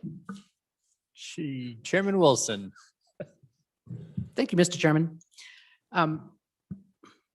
Folks, I suppose you might think that as Chairman of Labor Health, I'm going to stand up here and wail and bang my head. But I'm not, because I've been seeing these budget cuts for several months now. So I'm just, I'm even. What I really want to talk about to the members on the floor is to encourage people to ask questions. The presenter is very knowledgeable about this. As chairman, I can talk about these things. There are a lot of folks many of us who have spent the last campaign season saying, we've all had to tighten our belts. The state government needs to tighten its belt too. I mean, how many of you have said that? Don't raise your hand, but I'm just saying. As if so much of the state budget goes to paying for bureaucrats rolling around on their little chair, pushing papers around a desk in a box. And what I hope you hear from this presentation is that a lot, I mean, if you do the math, these cuts are 66% of the cuts. So the cuts are going to babies, to children, to people with disabilities, to people with mental health problems, substance abuse problems, old people. Okay? Fair enough. That's what we spend a lot of money on. As I say, I'm not here to weep and gnash my teeth. That's what we do spend a lot of money on. But I think it's really important that as legislators, we realize how much of our expenditures goes to that sort of expenditure. And so that when we talk about revenue or expense, we perceive what it is that we're spending money on. And it's not just people in an office doing something that you don't value. I do want to circle back. There was a question about the staff, because you might say, well, then we just had a question about what's all these people hanging around for. I did give the presenter a scribbled little note, which perhaps he could not detect what I said. I looked these up.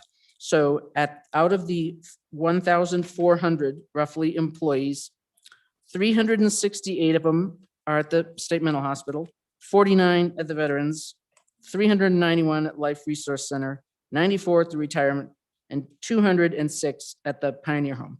So that's roughly 1,100 of those employees are working in patient care situations, 24/7 care for patients.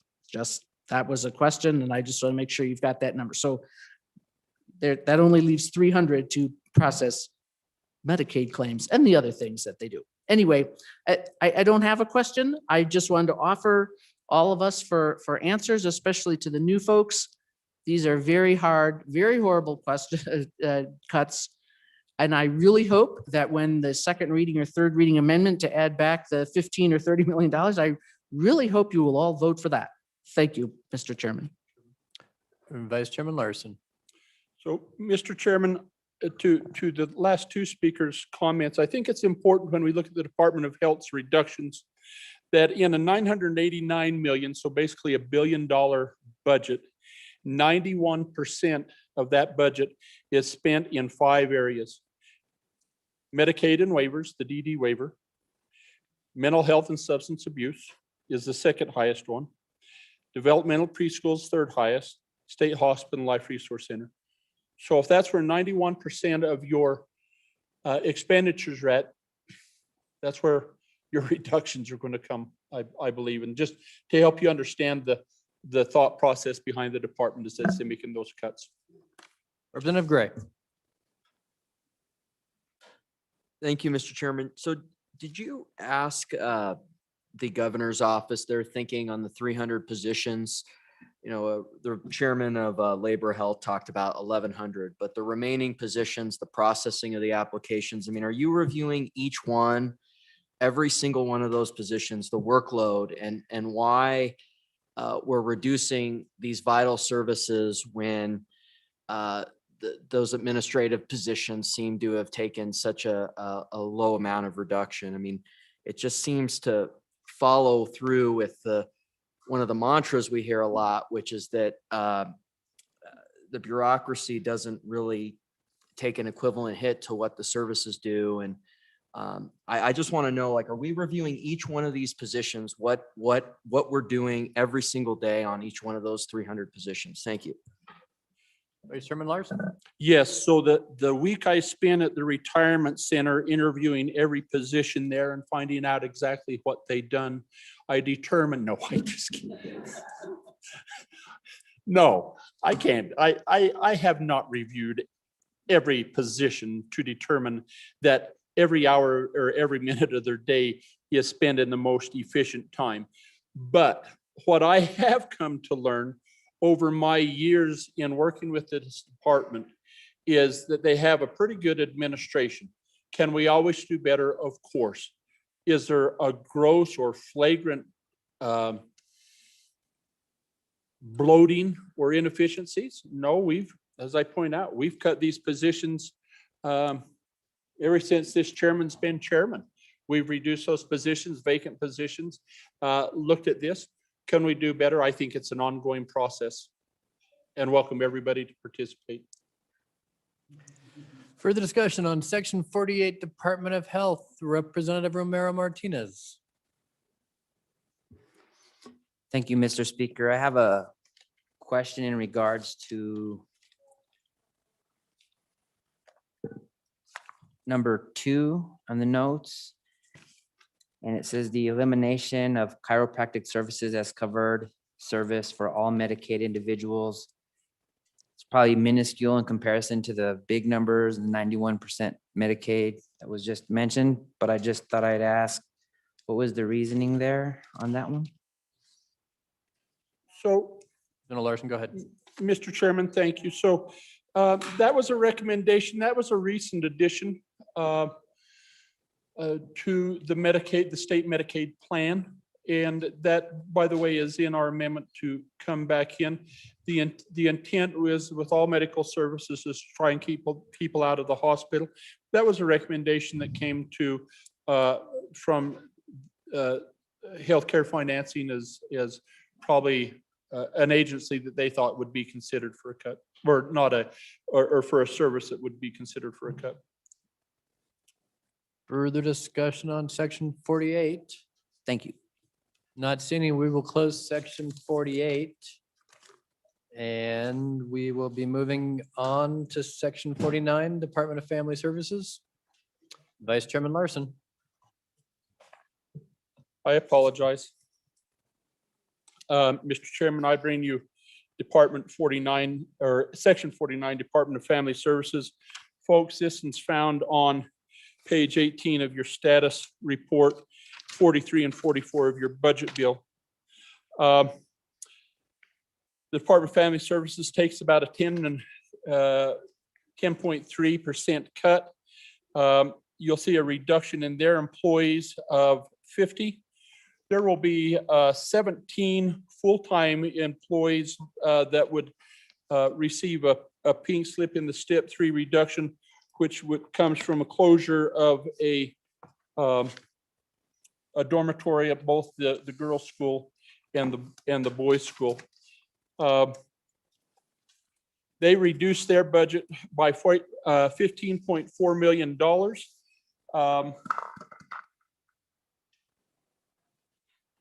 With a $1.7 million in federal funds and have increased 23,000 in other funds for a total budget reduction of 17.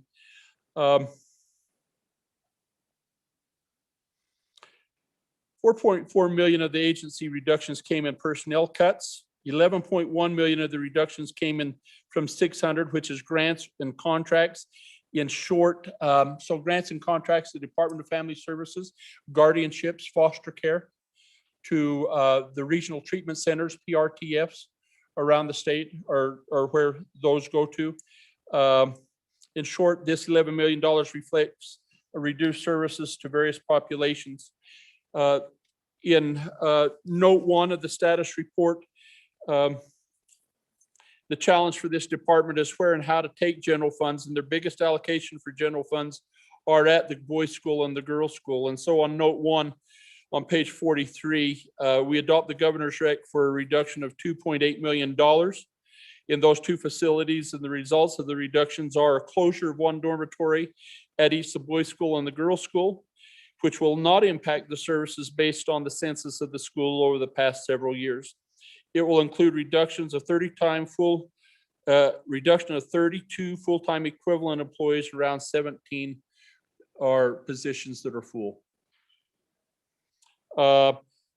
In assistance and services, in note 2 of the status report, the JAC adopted the governor's rec to reduce assistance and services by $12.7 million general funds, $2 million in federal funds, and 89,000 in tobacco funds, and increase $112,000 in special revenue, which is a charge that came through central registry fees that we talked about earlier in our virtual session.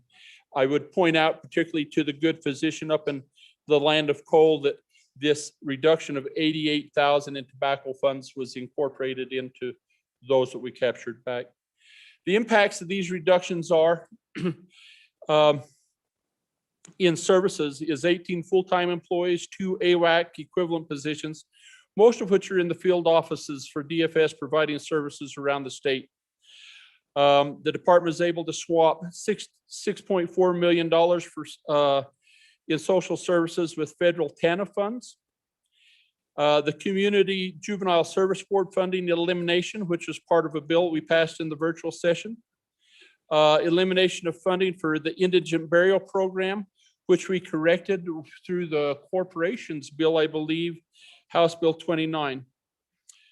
The step 3 reductions, and folks, I know that the day's getting long, but these are kind of some important ones in this agency that affect populations in yours. We're going to have 6% reduction to the residential treatment centers, 6% reduction to group homes, guardianship and adoption subsidies, guardian foster care subsidies, and child support payments. And those are in the amendment to be brought back. If we don't, if foster care parents can't afford to take care of them, what do we do with them? Where do we go? There's a 20% reduction to tribal social service contracts through DFS. The executive office and the agency has worked very closely with both tribes to mitigate the impact of that, making the reduction be delayed in an effort that they can get fill those funds with federal 4E dollars. And then in the 2020 budget, we provided one-time funding to the department to support the cost for placements and services of high needs children. These are, sometimes we get these kids and there's some extraordinary cost to them. We put $200,000 in there. They took a reduction out of that fund of $20,000 as well. In note 4, the JAC adopt the governor letter number 5, appropriating $240,000 and authorizing $450,000 of federal funds to be used for the Wyoming Children's Assistant Protection System. That's the YCAP system that they use around the state for tracking foster care, guardianships, and those. That system is out of compliance with federal requirements. And we particularly found out during the pandemic when this agency was trying to work their field officers home, they couldn't access the system. And it really caused delays in payments to foster care and to guardianships. It's that project will have an estimated cost about $28 million. And this is to get the initial RFP in place. The only change in the footnotes in the budget bill appeared on page 44, and is simply conforming revision to the governor's recommending of the $20,000 cuts to the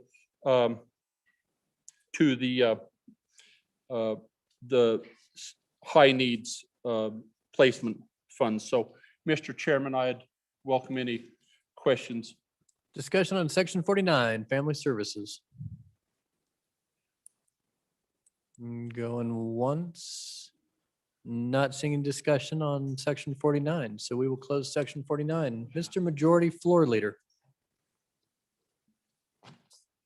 Mr. Chairman, I move that the Committee of the Whole begs leave to rise and sit again at 10 a.m. tomorrow, the 9th day of March, 2021. You've heard the motion. All those in favor say aye. Aye. Opposed, say no. That motion is passed.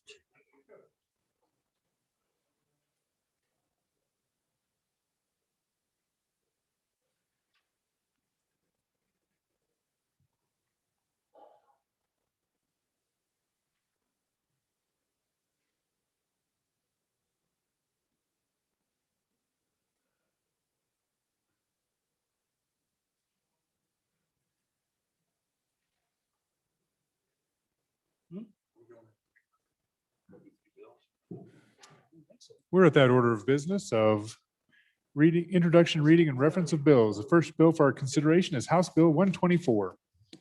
House Bill 124, sponsored by Representative Larson Dan.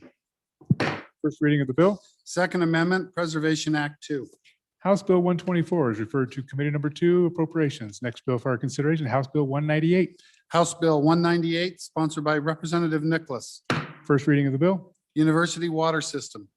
House Bill 198 is referred to Committee Number 2, Appropriations. Next bill for our consideration is House Bill 212. 211. House Bill 211. House Bill 211, sponsored by Representative Henderson. First reading of the bill. Property taxes. House Bill 211 is referred to committee number 3, revenue. Next bill for our consideration is House Joint Resolution 9. House Joint Resolution 9, sponsored by Representative Sweeney. First reading of the bill. Local government investment in equities. House Joint Resolution 9 is referred to committee number 3, revenue. Next bill for our consideration is House Joint Resolution 11. House Joint Resolution 11, sponsored by Representative Summers. First reading of the bill. State sovereignty impacted by federal actions. House Joint Resolution 11 is referred to committee number 6, travel. Next bill for our consideration is House Bill 240. Okay, next bill is House Bill 256. My apologies. House Bill 256, sponsored by Representative Wharf. First reading of the bill. Wyoming Sovereignty Act. House Bill 256 is referred to committee number 7, corporations. Next bill for our consideration is House Bill 240. House Bill 240, sponsored by Representative Andrew. First reading of the bill. Wyoming Consumer Rental Purchase Agreement Act repeal. House Bill 240 is referred to committee number 9, minerals. Next bill for our consideration is House Bill 250. House Bill 250, sponsored by Representative Gray. First reading of the bill. Ban on sanctuary cities and counties. House Bill 250 is referred to committee number 9, minerals. Next bill for our consideration is House Joint Resolution 13. House Joint Resolution 13, sponsored by Representative Nicholas. First reading of the bill. Support of Taiwan. House Joint Resolution 13 is referred to committee number 9, minerals. Committee reports. Mr. Speaker, your committee number 7, corporations, elections, and political subdivisions, to whom is referred House Bill 127, public health amendments, respectfully report same back to the House with the recommendation that it do pass. Ayes, Representatives Blackburn, Clausen, Clifford, Duncan, Air, Hunt, McGuire, Roscoe, Zwanitzer. Representative Zwanitzer, Chairman. Mr. Speaker, your committee number 10, Labor, Health, and Social Services, to whom was referred House Bill 137, Medicaid Birth Cost Recovery Repeal. Respectfully report same back to the House with the recommendation that it do pass. Ayes, Representatives Clifford, Connolly, Flittner, Hallinan, Ottman, Romero Martinez, Stibar, Wharf, Wilson. Representative Wilson, Chairman. Thank you. Messages from the Senate. Message number 189. Mr. Speaker, the bill listed below passed the Senate on 3rd reading in an amended form by the vote indicated. Senate File 7, autonomous vehicles, ayes 29, excused 1. Sincerely, Ellen Thompson, Senate Chief Clerk. Message 190. Mr. Speaker, the bill listed below passed the Senate on 3rd reading by the vote indicated. Senate File 23, public meetings, executive sessions for security plans. Ayes 29, excused 1. Message 191. Mr. Speaker, the bill listed below passed the Senate on 3rd reading by the vote indicated. Senate File 35, State Budget Department. Ayes 29, excused 1. Sincerely, Ellen Thompson, Senate Chief Clerk. Message 192. Mr. Speaker, the bill listed below passed the Senate on 3rd reading in an amended form by the vote indicated. Senate File 47, Clinical Laboratory Regulation, Direct to Consumer Exception. Ayes 29, excused 1. Sincerely, Ellen Thompson, Senate Chief Clerk. Message 193. Mr. Speaker, the bill listed below passed the Senate on 3rd reading in an amended form by the vote indicated. Senate File 76, Broadband Development Program Amendments. Ayes 22, noes 7, excused 1. Sincerely, Ellen Thompson, Senate Chief Clerk. Message 195. Mr. Speaker, the bill listed below failed to pass the Senate 3rd reading by the vote indicated. Senate File 85, Property Tax Reporting and Exemption. Ayes 15, noes 14, excused 1. Sincerely, Ellen Thompson, Senate Chief Clerk. Message 196. Mr. Speaker, the bill listed below passed the Senate on 3rd reading in an amended form by the vote indicated. Senate File 3, Automated Vehicle Identification Systems. Ayes 19, noes 11. Sincerely, Ellen Thompson, Senate Chief Clerk. Message 197. Mr. Speaker, The bill listed below passed the Senate on third reading in an amended form by the vote indicated. Senate File 4, Airport Districts. Ayes 18, noes 12. Sincerely, Ellen Thompson, Senate Chief Clerk. Message 198. Mr. Speaker, the bill listed below passed the Senate on third reading in an amended form by the vote indicated. Senate File 25, Animal Impound Proceedings, Bond and Disposition. Ayes 24, noes 6. Sincerely, Ellen Thompson, Senate Chief Clerk.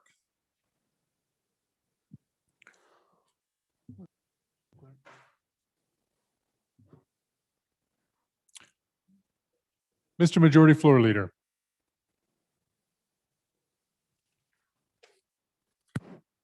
Mr. Speaker, I move that the House adjourn until 10 a.m. tomorrow, the 9th day of March, 2021. Committee announcements.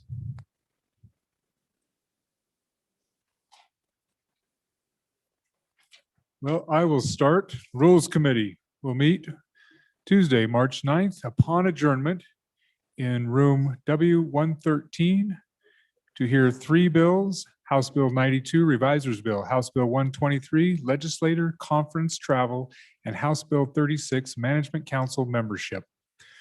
Chairman Burkhart. Thank you, Mr. Speaker. Your committee number 8, Transportation, Highways, Military Affairs, will meet tomorrow, March 9th, upon noon recess in E3 to consider House Bill 172, Veterans Property Tax Exemption Amendments, House Bill 190, Vehicle Titles for Non-Resident Owners, and House Bill 241, Fees for Oversize and Overweight Loads on Highways. Thank you. Chairman Harshman. Thank you, Mr. Speaker. Your committee number 3, Revenue, will meet tomorrow, Tuesday, March 9th at 8 a.m. in Capitol Extension Room East number 3, and of course online. 2 bills dealing with rolling stock exemption, House Bill 139 and House Bill 151, and then House Bill 176, digital streaming tax, and House Bill 128, county option real estate transfer tax. Thank you. Thank you. Chairman Eklund. Thank you, Mr. Speaker. Your committee number 5, Agriculture, will meet at 7 o'clock in the morning, and we will work House Bill 188 first, irrigation district loans. And then when we're done with that, we will work House Bill 229, Livestock Identification Choice Act. Ag Committee's getting up early. Chairman of Appropriations, Nicholas. Thank you, Mr. Speaker. Your sleepy-eyed House Appropriations will meet on adjournment to hear House Bill 132 and 164 and continuation of House Bill 142 and a couple re-referrals. I think that 254 is one of those. And then tomorrow morning at 8 a.m., we will hear House Bill 125, 158, 195, and 242. Chairman Olson. Thank you, Mr. Speaker. Your wide-eyed committee, Judiciary number 1, will meet upon adjournment today to continue consideration of HB 212, criminal record expungement revisions, and HB 140, expungement for restoration of rights. Your committee number 1 will meet tomorrow upon noon recess to consider House Bill 213, disclosure of peace officer recordings, and House Bill 236, firearms transactions, financial discriminations in our usual place abode, East Room 1. Thank you. Any other announcements? Chairman Flitner. Mr. Speaker, thank you. Your committee number 6 will be meeting 10 minutes after noon recess tomorrow to address House Bill 115 and House Bill 156. Any other announcements? Members, I want to give a couple reminders. Again, the photographer is available 8 to 5 tomorrow. I think it's 8 to 2 the next day. So please take care of your official photography for your official composite. Probably the most important reminder for tomorrow is budget amendments are due at 5 p.m. to LSO. Proposed budget amendments are due by 5 p.m. tomorrow for second reading on Tuesday. And probably by tomorrow or maybe the next day, I'll start rolling out Senate files because I know some of the committees can take some work. So we're going to start rolling out some Senate files to prepare to continue the process that was begun at the other end of the building. I will note that you saw there was 9 new bills that got rolled out today. We've got some full committees. So be efficient with your committee time so we can hear bills. Any further announcements? Anything else for the good of the order? Seeing none. Members, all those in favor of the majority floor leader's motion to adjourn until 10 a.m. Tuesday, March 9th, please say aye. Those opposed, no. No luck. We are adjourned until 10 a.m.